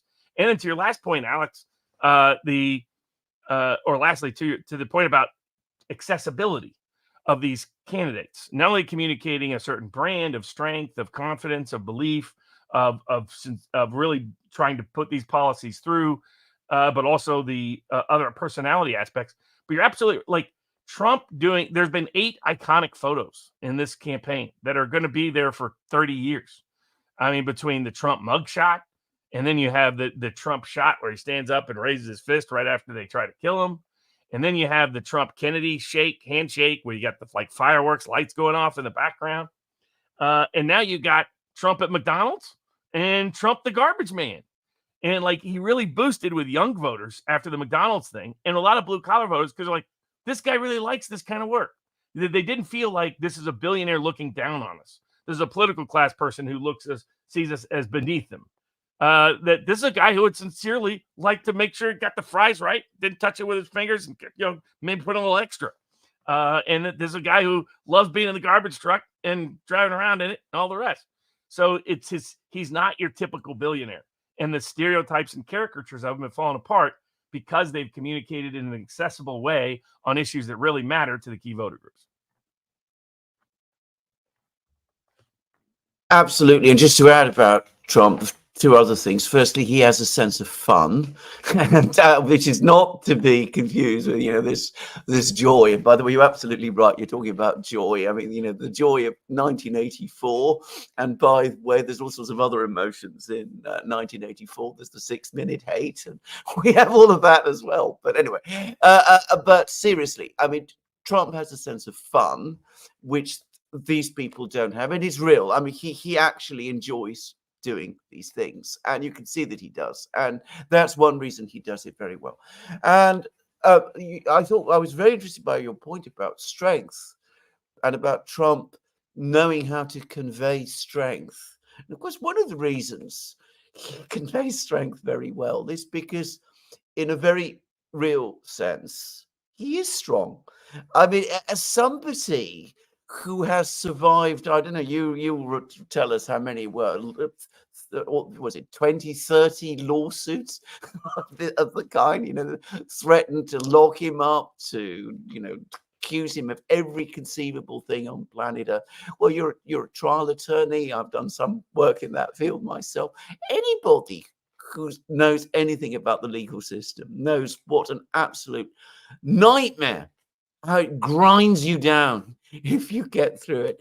And here's a man, he comes through it all, and he's still cheerful, and he's still funny, and he's still exuberant, and he can joke about it, and he can go on and say that he's been investigated more often than Alphonse Capone, which is absolutely true, by the way. It's entirely right. So, I mean, that already conveys strength. And somebody who's able to pick himself up after having part of his ear shot off, and who's come face to face with death, and then says to himself, well, what I must do now is, first of all, I would show that I'm here and lift up my hand and reassure my supporters. I mean, and as Alex and I have pointed out, that was in the true classical Greek sense. And I was brought up on classical literature and all of that. So I know exactly what we mean. And we know this is our language. This was a truly heroic moment. I mean, it really was conveying incredible strength and defiance. And at the same time, he's also thinking, well, this is the moment when I have to speak to J.D. Vance, and he's going to be my pick for vice president. And then he decides, this is the moment when I must also speak to RFK. Now, these are the actions of a unusually strong person. I get to say this straight away. I mean, you can criticize Trump for many things. You can talk about his inconsistencies, his low attention rates, and whatever, the fact that, he tends to move from one thing to another. But at a fundamental level, a core level, he is very strong. And accessibility. He goes and talks for 3 hours to Joe Rogan. You explain the importance of this man. He has this conversation. And of course, it's always challenging to conduct a conversation like that. He is not watching and minding every word that he's saying, which you can see that Kamala Harris does. She's constantly worrying about her next sentence. He's able to do that. Vance, by the way, can also do that. I mean, he also goes and speaks to Joe Rogan. What does Kamala do? She tries to set conditions. She says, you must come to me and we're only going to speak for 1 hour and I'm going to set, much more honest and consistent position if she said, no, I'm not going to speak to you at all. I've got, more important things to do. I'm campaigning. But she says, well, okay, I will speak to you, but it must be on my terms. Well, that is a terrible move, I would have thought. It conveys arrogance, and it also conveys insecurity. It gives the impression to people that she's scared of a meeting with Joe Rogan, a program with Joe Rogan, and maybe rightly so. So accessibility and strengths, they are both there. I think even in Britain, it is now increasingly widely acknowledged that the lawfare was a disastrous mistake. And I've heard people say that the Democrats calculated that it would be the lawfare that would knock out Trump and win them the election. And they didn't realize that it would turn out otherwise, and it would turn out the way that it did. Yeah, it's exactly what we discussed at the time, that this attempt to martyr Trump through weaponizing the legal system would, in fact, rally surprising constituencies to him. I mean, to the point that, 50 Cent is featuring Trump in his concerts, right after he got shot. It's just extraordinary. But you're right. The lawfare as a whole backfired, and best illustration of this is the Democrats planned on making democracy. It's like capital D democracy, very Orwellian, their idea of democracy. Democracy is when you take the person who won the most votes and remove them from the nomination, replace them with someone who got no votes. It's like, I still don't think this is where demos came from in the old Greek tradition, but okay, maybe I missed the history. But you see the weaponization of the lawfare. It's also what turned people like Elon Musk, Bill Ackman, a bunch of big like a lot of our polling data for 1776 Law Center was shared through the big tech world, through the big tech dissident world. So it wasn't just Palmer Luckey and Peter Thiel and that crowd. It was a bunch of other people that were like, this scares us. There's, the prominent businessman that was all over TV after the New York verdict saying, I'm not going to invest in New York if this is the new rules. If I can be politically targeted. This is a manifestation of what we talked about when they did the sanctions on Russia. You're going to terrify the entire world to disinvest from the United States. Get out of the U.S. financial system, get out of the U.S. SWIFT system, get out of the U.S. banks, get out of U.S. investments. Or if somebody like Kamala Harris doesn't like you, boom, you're broke tomorrow, whether you're a citizen or a country. And that was just going to terrify people. I'll give an example of how nuts the lawfare has been. And I'm encouraging Trump's team, if they win, which I think they will, to put together a pardon team to deal with the lawfare, to highlight to Americans in the world where these cases have gone awry. So they're not able to say, oh, Trump's just pardoning himself, or he's pardoning his family, or he's pardoning his political allies in January 6th. All of them, I believe, deserve pardons independently. But to show, a bunch of other cases where there's been egregious misuse and abuse of our legal system. Whether you look at the Alex Jones cases, you look at the Rudy Giuliani cases, these insane verdicts. You look at, Dominion getting close to $1 billion when they haven't been able to show real damages, and you're getting ridiculous verdicts that you're using the legal system to basically bankrupt your political opponent, like they did with Trump in the New York case. That, to the question earlier, what Trump, will they announce that before Election Day? No chance. Those are all Democratic judges in New York. They'll likely wait to see what the results are on Election Day, then issue the decision that will say that the verdict was always bogus from day one. But there needs to be a highlighting of these cases systematically and systemically. Like, put together a pardon team, put together a lawfare team to highlight cases that went AWOL. cases where the government harassed people either civilly or criminally. I'll give you a classic example of this. He's on board with Ross Ulbricht getting his sentence commuted, the Silk Road guy. Whether he really was Silk Road has always been an open question in my mind. His lawyer, Joshua Dratel, was an old buddy of mine. He got railroaded in the court of public opinion. But you look like the Harris administration turned everybody in the Bitcoin space against them, including the Winklevoss twins, including all kinds of people. But look at what they did to dissidents. Just like Elon Musk could see what was going to happen to him if he didn't get active politically against this administration by what happened to people like Roger Ver and Bitcoin Jesus. I mean, this guy, we only know is Bitcoin Jesus, so it'd be brilliant for Trump to pardon him just so he could say, hey, I couldn't pardon Jesus, but I can pardon Bitcoin Jesus. But putting that aside, here's a guy who's just independent guy. I mean, he's been a victim of lawfare in the past. This is a guy who went to federal prison. It's one of my favorite little trivia questions. Roger Ver first went to federal prison for what crime? And people try to guess this and this and this. It was for having the wrong fireworks. That's right. He didn't have the right permit for fireworks, and they sent him to federal prison for that. And now they're going after him. And it's not a coincidence. I mean, Roger Ver, part of the Bitcoin Cash movement, wants to keep Bitcoin independent from the intelligence agencies and the central financial planners, wants it to be a real tool of financial freedom for people around the world. And is it a coincidence that all of a sudden he shows up on the Justice Department hit list? That all of a sudden he's being indicted for things nobody's ever been indicted for. Nobody's been indicted because they disagree on the interpretation of Bitcoin as a taxable transaction at a particular time point. No, nobody's been indicted over an exit tax. In America, we try to impose a tax on you anywhere in the world. We're one of the only countries in the world that does this. Trump is talking about we should get rid of that as part of his tax reform proposals. In the same context, so here Roger Ver leaves the country, decides that he doesn't want to be part of the U.S. political system anymore, sees what's coming down the pipe, and years later, he gets indicted on completely bogus tax charges. As a tax lawyer, I could look at it and say, this is an insane prosecution. They're trying to prosecute him over, they want to remake new tax policy on Bitcoin through Roger Ver's indictment.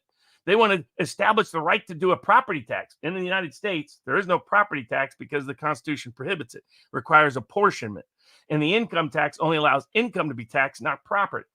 And what they're trying to do is say, no, we can actually tax property. Because if you say you don't want to be a U.S. citizen anymore, we now magically have the right to do a property tax. And if you don't pay what we think you should pay, we're now going to put you in prison for life, which is what they did with Roger Ver. So they have these novel tax theories that make no sense, that are dangerous to everybody. But everybody knows the real reason why Bitcoin Jesus got prosecuted. It's because he's Bitcoin Jesus.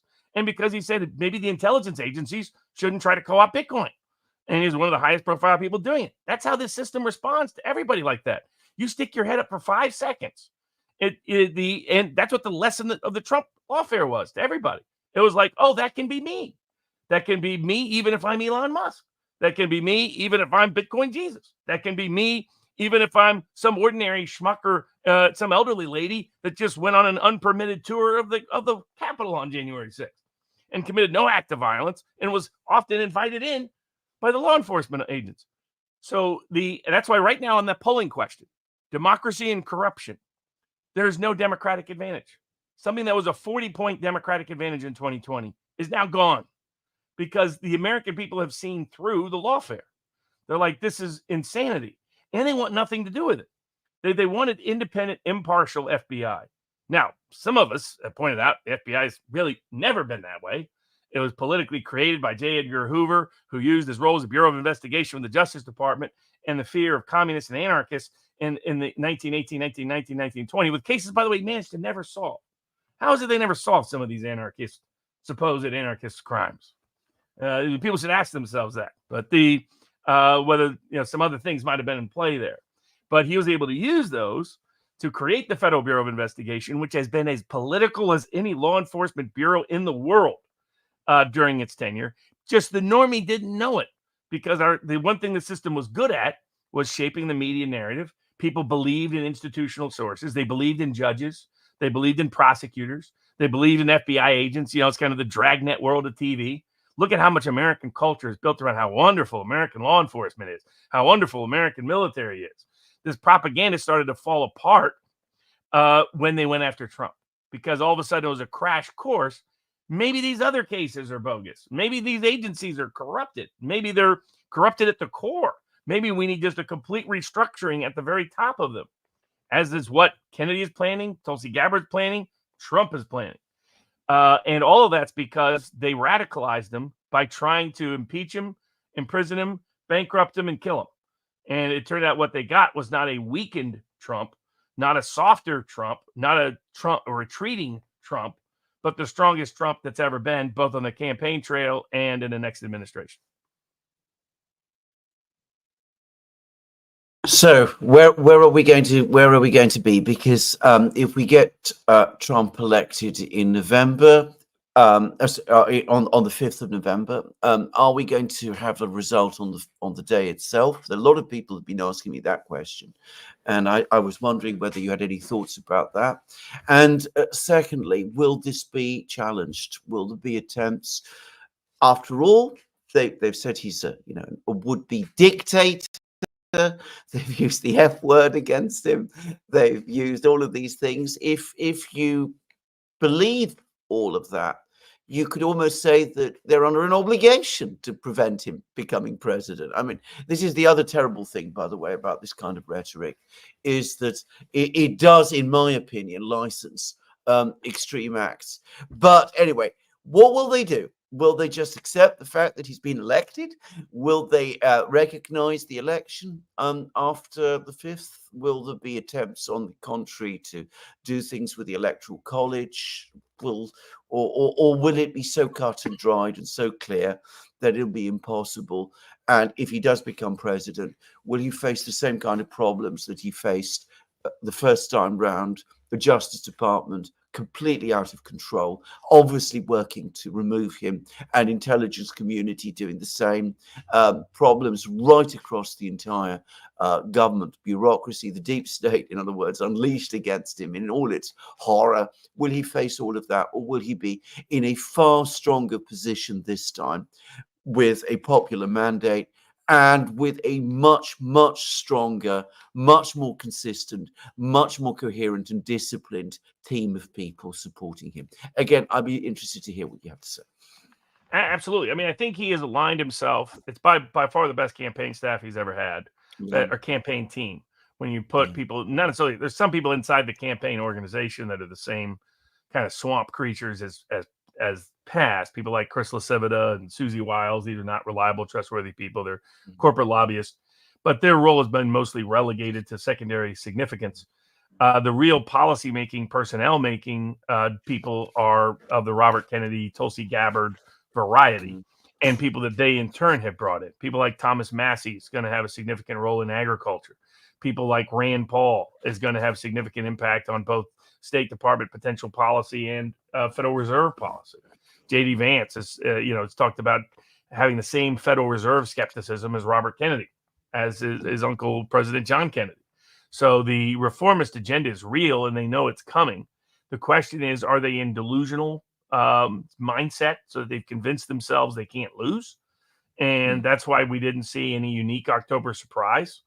Though a real October surprise would have been a positive one for the Harris campaign, not a negative one for Trump, because after you've impeached, indicted, tried to imprison and kill a guy, there's not much more you can say about him that's going to move anybody on that side of the aisle. But on the other side, maybe they could do something like get a peace deal out of the Middle East, get a peace deal out of Europe, put the army on the border, something drastic and dramatic that could have moved the needle. But they didn't choose any of those things because down deep, Joe Biden wants Harris to lose. I mean, do people really think it's a coincidence he put a MAGA hat on in September and walked around with it? He said, "Oh, it's just a joke." I mean, then he comes out on the day Harris does her big closing argument campaign speech on the ellipse to remind everybody of January 6th and all the rest. He comes out and says, "By the way, all the Trump people are garbage. I'm going to do twice as bad as what Hillary did with deplorables." And go, golly gee, I'm just this old guy who keeps screwing up. Right. Come on. He feels bitterly grieved that he was tossed to the side. And this is an issue that goes into Biden's psychology of the time. He's talked about it. He's a little kid. People make fun of me at school. Mommy said I was always smarter than they were anyway. That kind of mindset with him. The idea that Obama could just who he always thought looked down on him, and he always thought never respected him, and never held him in proper regard. He wants to be able to say only he could beat Donald Trump. Obama couldn't do it. Hillary couldn't do it. Harris couldn't do it. Only the great Joe Biden. And everybody just disrespected old Joe. So that's one limitation on backlash to a Trump victory, is that Biden's just fine with a Trump victory, is my suspicion. And if so, you're not going to have at least the top of the White House trying to cause hurdles. Second question is whether the election officials will recognize it as such. So they have painted themselves in a corner, the Democrats and all the election hierarchies. They've told everybody to question an election is treasonous behavior, seditious behavior. So how does Jamie Ratskin and that crowd run around and pretend that now they can challenge an election? Yeah, it's a Democratic Party tradition going back to the 1970s, but there's no Republican president's been elected since Eisenhower that they've actually believed was legitimately elected. They thought Reagan stole it with the Iran-Contra hostage deal in 1980 from Carter. So what are they going to do? Are they going to the election suddenly turn around and say, no, now it's okay to challenge an election, question an election, contest an election? I think they've ideologically, in the court of public opinion, painted themselves in such a corner that's very hard to do. So then you have the election officials themselves, and I always call it the margin of fraud.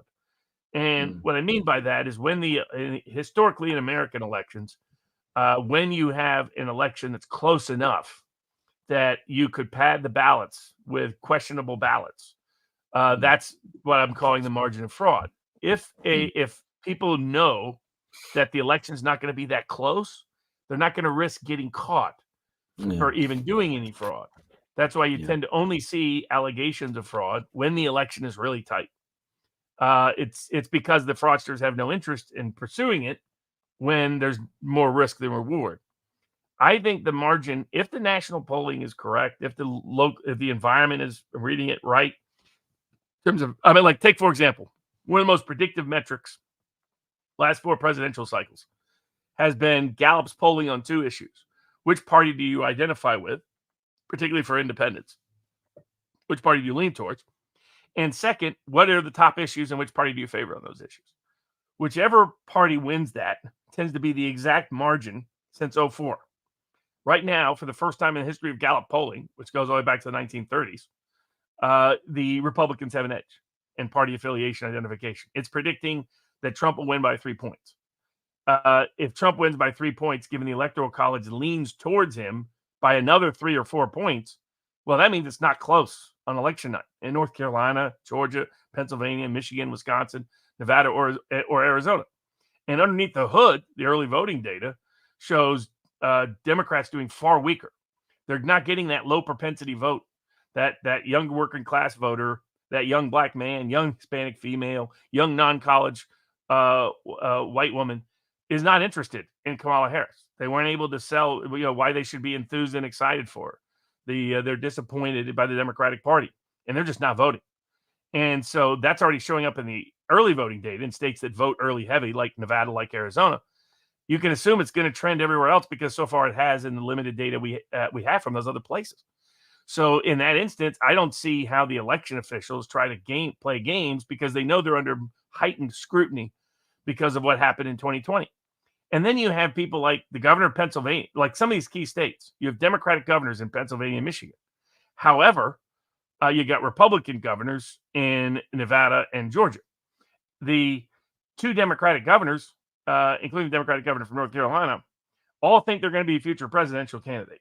Whether Shapiro in Pennsylvania, Whitmer in Michigan, Cooper in North Carolina. They don't want Harris to win. If Harris wins, they know their chance of ever becoming president next to nil.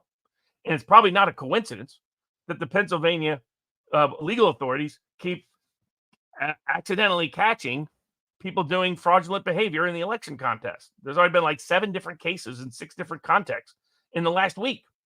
My guess is that Governor Shapiro wants to look like he went to such great lengths to help Harris, he was willing to even consider cheating to do it, while in fact exposing it at such an early scale because it's so bold and brazen that it prohibits and precludes it from happening on election day to help guarantee she loses. That's how nasty these people are. These are not true cause people. They're personality, ego, they're pure identity, ego driven. They don't care about like J.D. Vance really cares about a bunch of issues. I remember talking to him for an hour and a half about Ukraine before he came out with his statement opposing getting involved in Ukraine during the primary stages of the Republican campaign. He was very thoughtful, very considerate. But when he was evaluated, the only reason why he already had fame. He'd already made a movie about him, his biography, his life story. Already had wealth. He'd been very successful in the business world. He had no reason to subject himself to all this with a young family.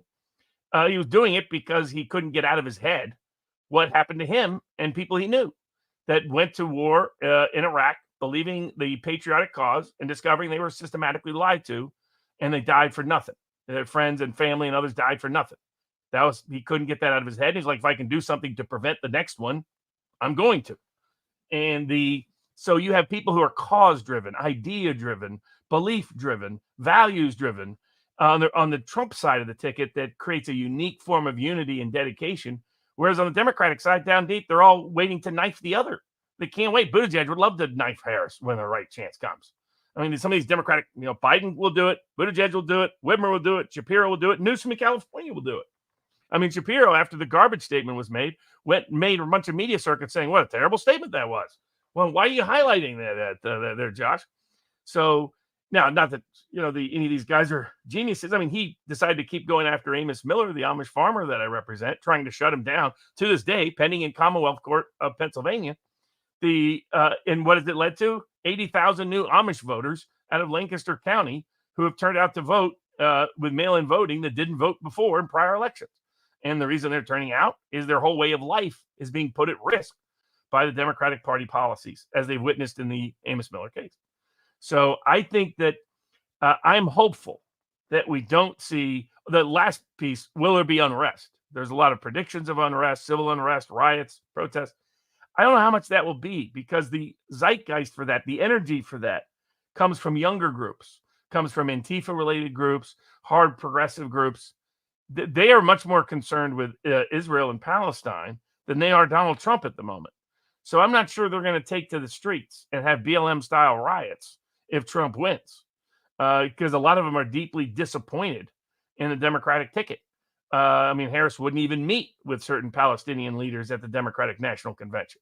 So as he tried to walk that line between the two groups, that is mostly politically backfired. So I'm hopeful that we see more like a 2016 response of some shock in elite circles, that already people are drastically increasing their psychiatric demand, that the need for counseling is spiking in places like New York. So I'm sure there's going to be plenty of that and plenty of pharmaceuticals that they take. But I'm hopeful we don't see a repeat of 2020. We don't see a repeat of riots. We don't see some false flag or staged event that derails a Trump inauguration. You can't put anything past them, because the biggest worrisome sign of this group is that they're too dumb to recognize their own risk. That it's what, when you have someone had asked about Victoria Nuland, this is someone that's, trying to recirculate Russiagate to remind Trump why she and her pals and allies and family members should be put under inquiry. And at a minimum, as J.D. Vance said yesterday on Joe Rogan, stripped of their security clearances forever. But quite frankly, more probably needs to be done. There need to be some criminal prosecutions of people like Anthony Fauci, people like Bill Gates, people like George Soros, who has funded massive NGOs to illegally import people into America. That's a violation of federal criminal law. You can't aid and abet illegal immigration in the United States. There's no question he's behind large parts of it with his NGO ties all over the place. Brett Weinstein discovered it in person in Panama when he was down there. So I think there need to be consequences for those people. And the question is, when those people recognize and realize those consequences might be coming, do they take some sort of drastic action that puts the whole world at risk? Unfortunately, you can't rule that out. But right now, I'm hopeful that isn't what happens with a Trump election on Election Day. Excellent, Robert. Well, this is where I finish my questions, I just wanted to say one thing, which is about Amos Miller, which is that obviously lots of people in Britain have been writing or contacting me or speaking to me about his case. The other day, to my astonishment, because I get people from all over, we at the Duran, we get people from all over the place who do, but people from China, they were taking an interest in the case as well, not out of party political or whatever it is, but because of course food security is actually a big topic there also. So I was fascinated by that. I just wanted to pass that on. Thank you very much, Robert Barnes, the amazing, wonderful, insightful, and always interesting and educating Robert Barnes, for speaking to us today. And if you can just stay a little, I'm sure Alex has some questions to pass on to you. Robert, you have maybe 15, 20 minutes to answer some questions? Yeah. The first question that came in, Robert, that we actually talked about before the show started was which state is going to have the highest voter turnout? You said Minnesota, correct? Yeah, historically it's Minnesota. They have a real high turnout. Big, the America is very much a melting pot. So you have different groups that impact different states. The most Trump trending group in the upper Midwest, in Wisconsin and Minnesota, but parts of North Dakota as well, are Norwegian voters, because the Norwegian voters that settled in the United States came from the countryside, as opposed to a lot of the Swedish voters who came from the more urban centers. And so the Norwegian vote is a very populist vote, but it's a deeply anti-war vote going back over a century. Trump has done very well with that group. So that's where he'll do well in Minnesota. And it'll probably be closer than a lot of experts expect. Walz is the governor there. The big question is whether the Twin Cities hold such a dominant, they're over half of the vote, and it's a very liberal trending jurisdiction. Does it offset the rural areas, and in particular the Iron Range that may be swinging, an old school working class area of old industry that has been trending Trump, that Trump might take this election cycle? And then does he bleed votes as badly out of the Twin Cities as he did in 2020? It was very close in 2016 in Minnesota, only 3 points. It was about the same as the national vote margin. And the issue there is, does Harris underperform because there's a big Somali Muslim population there that is unhappy with a very big protest vote during the Democratic primary about the Israeli conflict? So how does that play out? Does Trump make some inroads in the exurbs? Does the same young voter trend take place in the Twin Cities too? So Trump might be able to steal it. But Minnesota is probably better than the odds. I think the odds are saying 10-1 at Minnesota. I would say more like 2-1 Minnesota, that he could. So it's outside chance, but could do it depending on because certain variables could all flow in the same direction. But Minnesota usually always they're very responsible. You don't have to watch the Coen brothers to get that sense from that part of the world that they themselves came from. The great filmmakers of Big Lebowski and Fargo and whatnot have a real sense for the mindset up there. But they tend to be the highest participation rate. If you measure it by voting eligible population or by registered voters, they tend to usually hit the top and probably will again this cycle. Sticky Marks wants to know, is Steve Bannon out of jail? Yes, right? Yeah, he just got out yesterday. Got out. Okay. And Shane Cameron wants to know, is it possible for Bannon to advise Trump in some capacity if he wins next week, maybe as an outside populist voice? Oh, yeah, he definitely will be part of that world. He's part of the Kennedy, someone that Kennedy also talks to. For those of you that don't know, to give people an idea of how different this Trump administration can be, Robert Kennedy's publicly stated his favorite source for foreign policy and foreign world relations analysis, and it's the Duran, as he publicly stated. Loves the Duran. That's the kind of change of perspective we're talking about.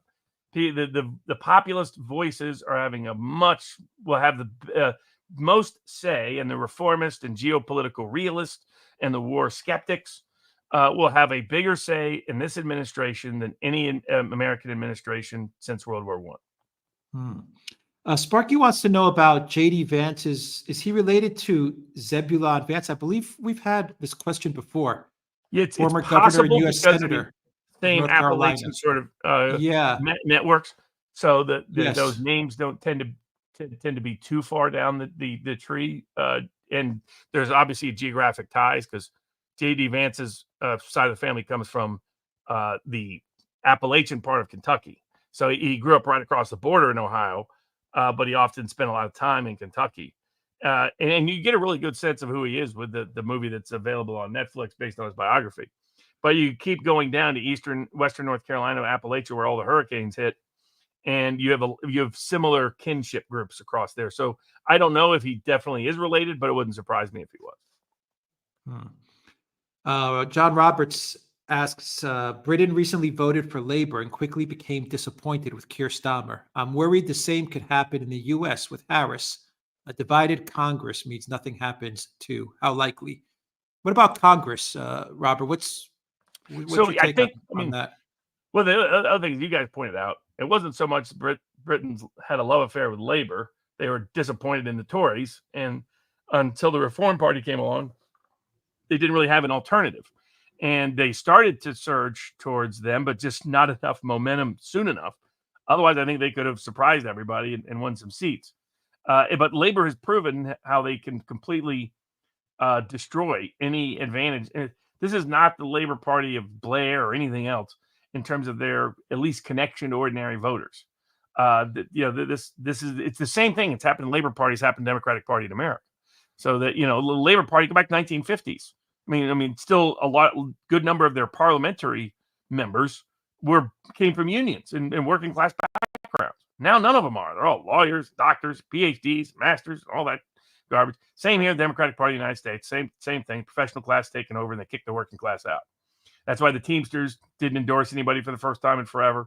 That's why firemen's unions are turning their backs on Harris. That's why a lot of unions don't even want to get involved. Senator Fetterman from Pennsylvania said that Trump's going to walk all over Pennsylvania. He's going to win with ease because of what's happening in union and blue collar country. So you go down ballot, and the key is the generic Republican brand still doesn't test well. That it has, you could say, if you were looking at it from a UK perspective, sort of a Tory shadow of this Romney, McCain, Bush version of republicanism, which was anathema to most of the Republican Party historically. And people forget Reagan actually leaned, for all the tough talk on the Cold War, he tried to avoid getting involved in actual hot conflicts. Same with Eisenhower. Despite being a general, he tried to avoid escalating conflicts. He had a bunch of generals that wanted to nuke everybody on God's green earth because, hey, we got an edge with a nuke. So, and before that, the Republicans were the isolationist party, the anti-war party. It was the Bushes that really changed that.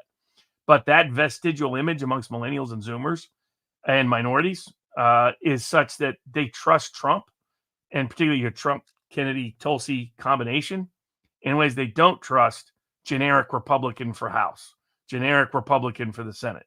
They also run incompetent campaigns. They have these professional managerial class people managing their campaigns that think the way you deliver the message matters more than the content of the message. Like if we had circulated with all of them, the different campaigns. Like if you talk about, take a stand on vaccines. If vaccines cause injuries, big drug companies should not be immune from liability. Not just because of that issue being popular with a certain group of people, but because it was a filter. People are like, okay, if you're for that, you're not a generic Republican. You're not a corporate Republican. You're not a war-oriented Cheney Bushite Republican. So that's where they're struggling. But I think Trump's coattails will be long, and I think they'll be long enough that Republicans will not only take the Senate, but likely take it by a big margin. It would be, Carrie Lake's a big underdog in Arizona. I think she's going to win. They're big underdogs in Nevada, Pennsylvania, Wisconsin, and Michigan. I think they win 2 of those 4. They're going to take West Virginia. They're going to take Montana. I don't think Ohio is going to be that close. Trump's going to win Ohio by double digits. I think Sheldon Brown is done. I think Marino is going to be in. So you might see 55, 56, 57 Republican senators, and more importantly, more of a populist hue to that side of the Senate. People like Carrie Lake are very unique in the Senate. One being willing to be very skeptical of war publicly. Before Vance, Rand Paul was kind of it in the Senate for raising questions about war. Now you might have 3 or 4 of those in the U.S. Senate, 5 or 6 outspoken that could really help bridge the new Trump administration with nominees they need to get through the Senate. And the House, similarly, I think the media and the election markets seem to think that Democrats have a pretty good chance I think the Democrats don't have a very good chance. I think it's going to be an R+2, R+. What happens when Trump runs is a bunch of people vote who don't otherwise vote. They don't vote in the midterms. They do vote when Trump's on the ticket. And what happens is when they, even though they don't trust the generic Republican, when they get in there, they're like, screw it. They'll just vote Republican down ballot. That's what happens 9 times out of 10 in the modern electoral era. It's like I was looking at my ballot, and there's a couple of low-level races I had no idea about, some like constable or something or another. And I just picked the guy whose name was James Dean. I was like, oh, his name is James Dean. Okay, I'll take that guy. Right. But these kind of people that when you vote down ballot, even though they say they're undecided in the data now, polling now, they usually end up breaking Trump. So I think Trump, big win for the Republicans in the Senate and the House, are also likely to occur if Trump does well at the top of the ticket, particularly some of these close states, Pennsylvania, Michigan, Wisconsin, Nevada, Arizona. If he's winning them by 3 or more, then he's probably going to carry the Senate candidate and the House candidates along with him. We have a lot of questions about Elon Musk. So OMG Puppies says that Elon Musk is all in for Trump. And he says he worries that his business will be destroyed if Kamala wins. Mark Cuban says he is prepared to take ownership of Twitter. They made that crystal clear to you. Okay, and also on Elon Musk, Robert, as you answer about Elon Musk, from Carol, do you have any information on the subpoena for Elon by PA, I imagine Pennsylvania? Oh, Pennsylvania. So the Elon is, if you sign a petition, you qualify to potentially receive $1 million as a gift or as a payment to be a spokesperson for supporting free speech and Second Amendment rights. And the media went nuts about that. And so Philly DA sued, saying this has got to be illegal because he's one of the only billionaires backing Trump, right? Most billionaires still on the Democratic side. Most of the big money still on the Democrat, big tech on the Democratic side, big corporations on the Democratic side. He's just one of the dissidents that's broken free, and they want him back on the plantation. That legal case won't go anywhere. Now, the other thing for, they were launching investigations everywhere. They were harassing SpaceX. They were harassing Tesla. They were going after the Delaware courts, tried to order him to pay back a bunch of money that his own stockholders repeatedly said he should get paid against his own stockholders' interest. That's why he moved out of California. That's why he moved out of Delaware and relocated to Texas.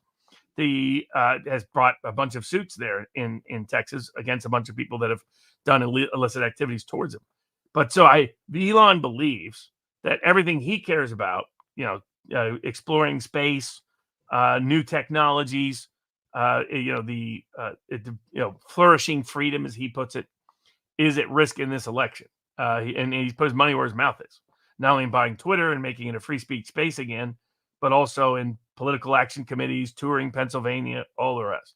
So it was one of the great mistakes. It was kind of the arrogance of the Biden-Harris administration, that they thought everybody should bow to them, just like Joe Rogan. You come to me, I tell you when you get to talk, I tell you what questions you ask, I tell you where it starts and stops. I'm Kamala Harris, you're Joe Rogan. And they did that with Elon Musk. And they're like, you're either going to play ball with everything we want. So if we want Starlink here and not there, you're going to do it here and not there. That kind of behavior. And when he said, no, that's not how we're going to operate, they're like, okay, we'll put you under civil rights investigation in one jurisdiction, criminal investigation under the SEC, put you under a fraud investigation over here. We'll get lawfare lawyers to try to take away all your money that you've been paid by the company on grounds it was somehow fraud on the stockholders that keep repeatedly approving. So they just waged a mini Trump lawfare on Elon Musk. They radicalized and red-pilled Elon Musk, who had started to get red-pilled because of all the COVID lockdown policies. Much as Robert Kennedy got red-pilled by it, he got red-pilled by it. David Sachs got red-pilled by it. And the Ukraine conflict. People like David Sachs and others are like, this is insane. Well, why are we in the middle of Central Europe trying to fight over a country that's literally named the Borderlands to try to get into a nuclear war with Russia? Over what? It made no sense. So Elon does see this election as existential for him and his businesses. All right, let's stick with foreign policy. Robert, we have a lot of questions there. The Alchemists, Sparky, as well as Communism Incorporated are asking about Pompeo. What is going to happen with Pompeo? Will Pompeo be in Trump's cabinet? What do you think? No. So, Trump will say nice things about Pompeo. He did on Rogan. Doesn't mean anything. the people that are pre-clearing people on the transition committee include Robert Kennedy, include Tulsi Gabbard, include those kind of people in the national security structure, so that Pompeo's got little to no chance to be part of a new Trump administration. Okay, from Beverly and Zariel are asking about Trump's foreign policy, wars. What will happen in Ukraine? What do you think will happen in the Middle East? Beverly is asking about NATO and the EU. Will they survive? And Zariel is asking about if Harris wins. What do you think will happen in the world? So I think for Trump, he has made such a big deal about how he'll get peace in Ukraine before he even gets inaugurated once he wins, that he'll make sure that happens. And honestly, it's not that hard. I mean, you get Ukraine to fold by just saying no more money. Right? So you can get Ukraine to do whatever you want. It's what you can get Putin to agree to. And Trump, and what it's probably going to be is they're going to carve off all the territory that Russia's already declared theirs, so that those territories will go, and they'll make Ukraine commit to no NATO presence and no joining NATO. And that will probably, that most likely, we'll see what Putin agrees to, but that's kind of probably the terms Trump is thinking about. That he's like, okay, these are all Russian areas anyway, so who cares? Let's get rid of this. Let's not have this hotspot at risk, and let's see what we can get. Try to restore some degree of normalcy with Russian relations, which is going to be a much harder thing to do than he probably thinks it is. The degree of Russians just cutting the ties and think the West is just a waste of space to ever deal with ever again runs deeper than I think people in Trump camp and other places recognize. So we'll see, how that works, but he's deeply committed to it. So he'll get it done one way or another. On the Middle East, he wants, it's already leaked out. They told Netanyahu, by the time I'm inaugurated, there needs to be no conflict in Gaza.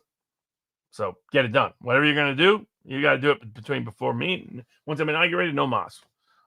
You got to end it. So and he got a lot of Muslim support by promising peace in the Middle East. So he takes pride in the peace. He always has been a closet peacenik, actually, since the 70s, despite what can be misleading rhetoric, because he believes in, hey, I'm always strong, et cetera.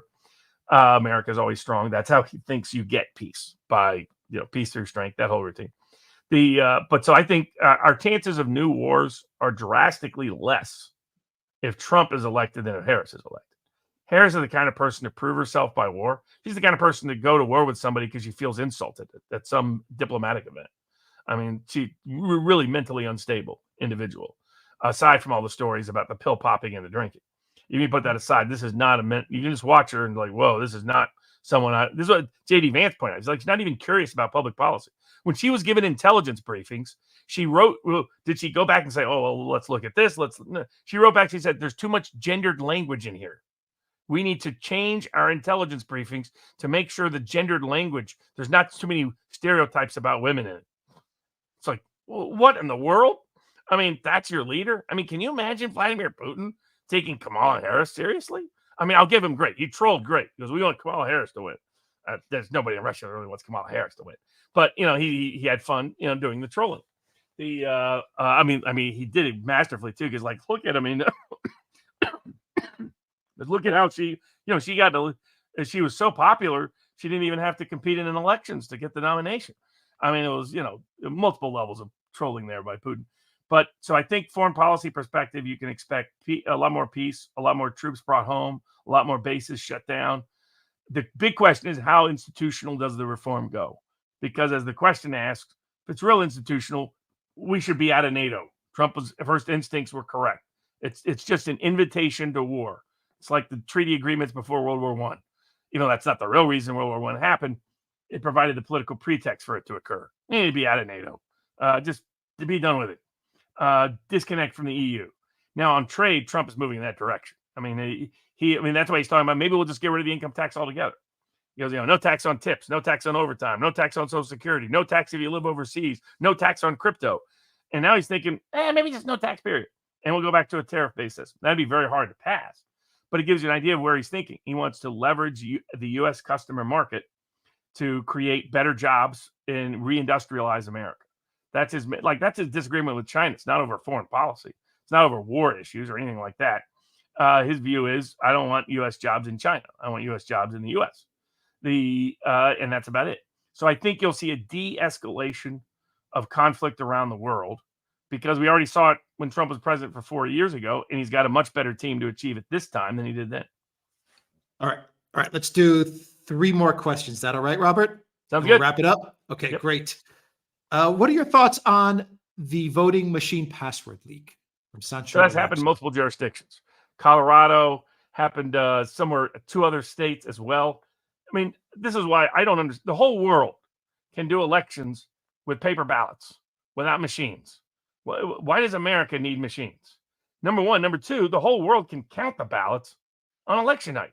Why can't we count ballots on election night? It makes us look like a complete joke. Everybody knows it's a big scam, that it's designed to invite fraud. And, we should just get rid of it, given the global example. But putting that aside, these machines create risk. And some of it are things like passwords to access machines to record votes. For the most part, we have paper receipts, so that people have a paper ballot. They get to see that separate from the machines. So your vote isn't locked into a machine and only a machine. So the ability to cheat is actually, in that format, is limited without getting caught. But it's just a sign, these constant issues. I mean, Secretary of State is a Democrat from Michigan, had to come out and say there's a whole bunch of problems with Dominion software machines at the moment. In Kentucky, the way in which the pad was structured was such that if you pushed for Trump, it showed up for Harris. I mean, this is not increasing public confidence in elections.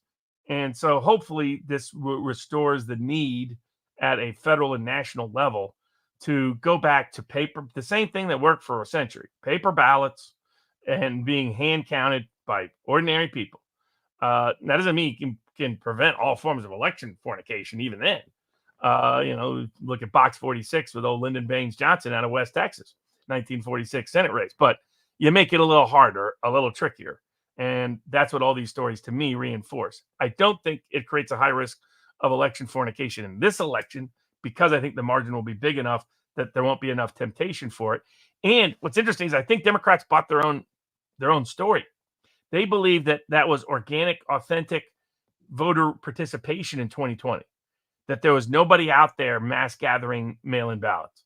There was nobody at apartment complexes and nursing homes and post office boxes voting and registering for homeless people and other people without them even knowing they voted. They believe that didn't happen. They believe those are all honest turnout. Well, why is over half of the vote, mail-in vote, disappeared from 20 to 2024? But on the positive side, that suggests that we're not going to have the same election fornication risk as last time, because we don't have the same mail-in ballots as last time. Let's talk about the cabinet. Should Trump win, Robert? Tropical Rocket says predictions for Secretary of State and Defense. Darren Levy says, I hope Trump grooms Tulsi to be his successor. Arcane Eclectic says Tulsi Gabbard will make an excellent Secretary of State. And Sparky says, shouldn't RFK Jr. be made CIA director? So Kennedy wants a position that does not require Senate confirmation. He wants to be kind of a roving kitchen cabinet advisor, making policy and personnel recommendations in areas of both public health and national security. And he's been basically given a mandate to do precisely that. But for that reason, he is not seeking any Senate confirmed position, not only because you have to deal with the Senate confirmation process, but also it limits him to that one office. And he doesn't want to be limited to that one office.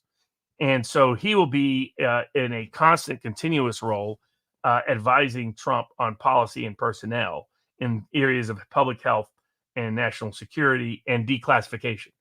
Trump is going to declassify all the Kennedy files, the Robert Kennedy files, the John Kennedy files, the Martin Luther King files, the Russiagate files. They're all going to be declassified, which will expose the deep state's greatest crime in America, not necessarily on the world stage, but in America.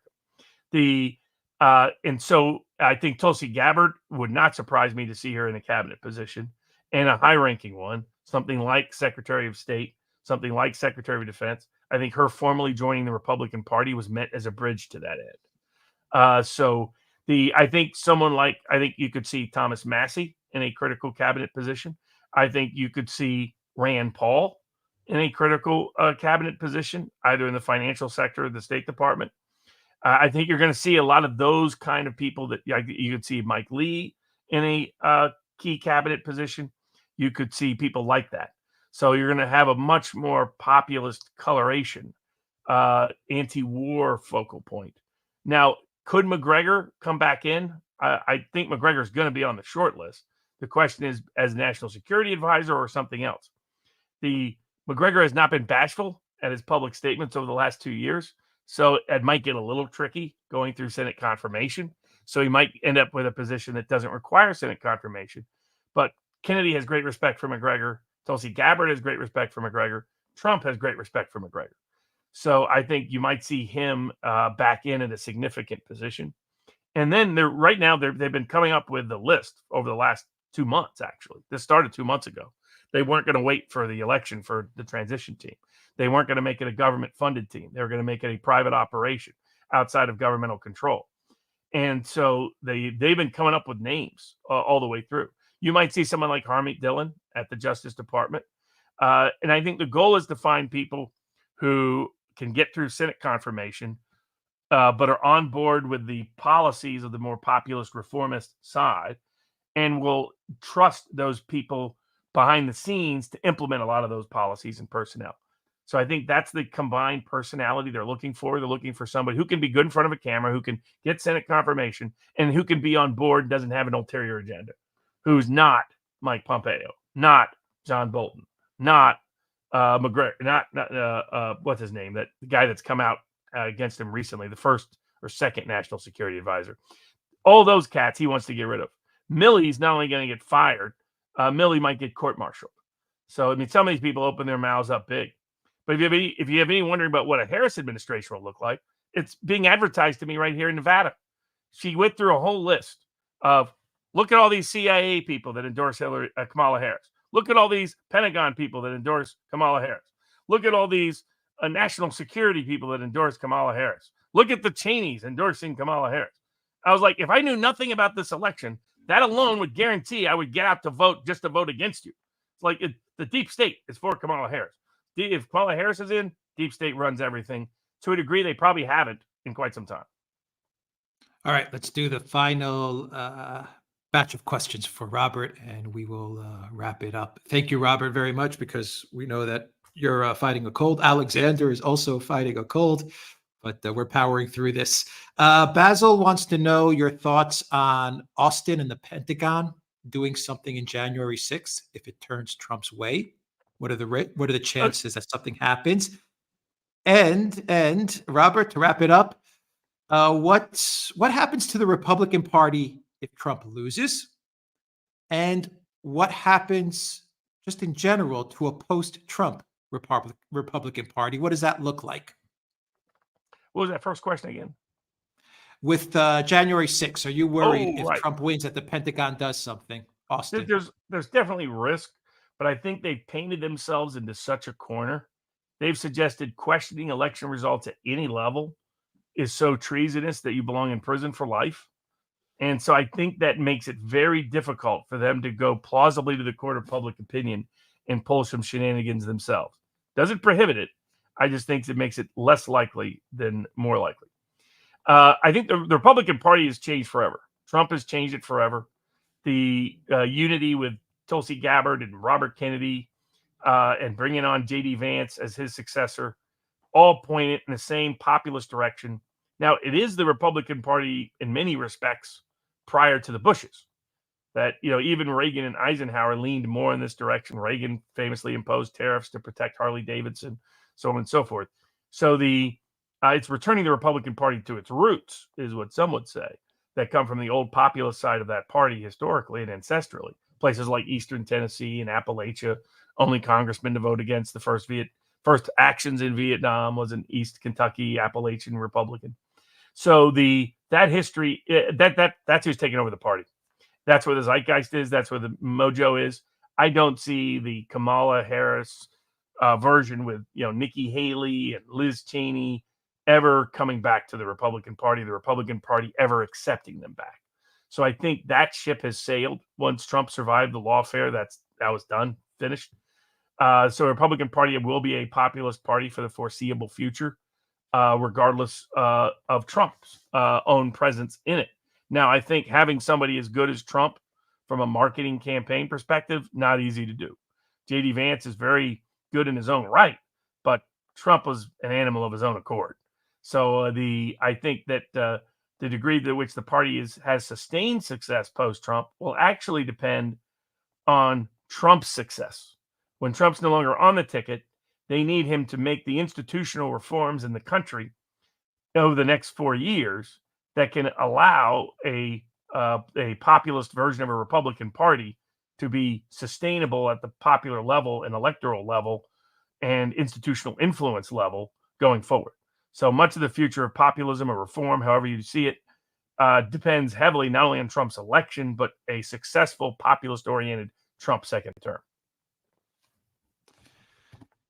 Great, Robert Barnes. Thank you very much for joining us on another epic live stream. Robert, once again, where can people find you, and tell us a bit about sportpicks.locals.com as well?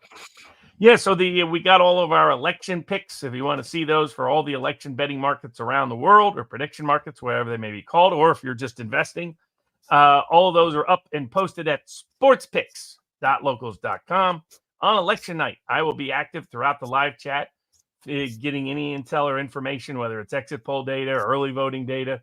We'll be sharing that at sportspicks.locals.com in the live chat. We got a live group there. It's a lot of fun. We also do soccer picks, basketball picks, football picks, all the rest. American football, European football, you name it. It's a big Champions League matches coming up next week. Europa League matches going on. So all that too. But for the election side of the equation, sportspicks.locals.com is where I'll be. All right. Alexander, we actually answered a lot of the questions, but we still have some other questions that we can answer in a dedicated video that me and Alexander will do to answer all of the questions that came up on this live stream. So let's say a thank you to everyone that watched us on Rockfin, on Odyssey, on Rumble, on theduran.locals.com, and on YouTube. A big thank you to our moderators. Alexander, Robert, any final thoughts before we sign off? My two final thoughts. Firstly, to say thank you to Robert. I mean, you've held on for over 2 hours, fighting a cold, answering our questions and the questions from our viewers brilliantly. And can I just say, I mean, I think we are all incredibly grateful. So generous in your time, and so strong to power through your cold in the way that you've just done. So just to say that. And secondly, this is going to be one of the most consequential elections ever, even by the standards of American elections. And to have it all explained in this way has been amazing. And thank you, Robert Barnes, for that. Yep. And remember, if you want to know what the next Trump administration is evaluating on foreign policy, you would be better off watching the Duran than having the CIA's daily bogus intelligence briefings that Trump himself has said no thank you to throughout the election term. Fantastic. All right. Take care, everybody. Have a great morning, afternoon, or evening. Take care.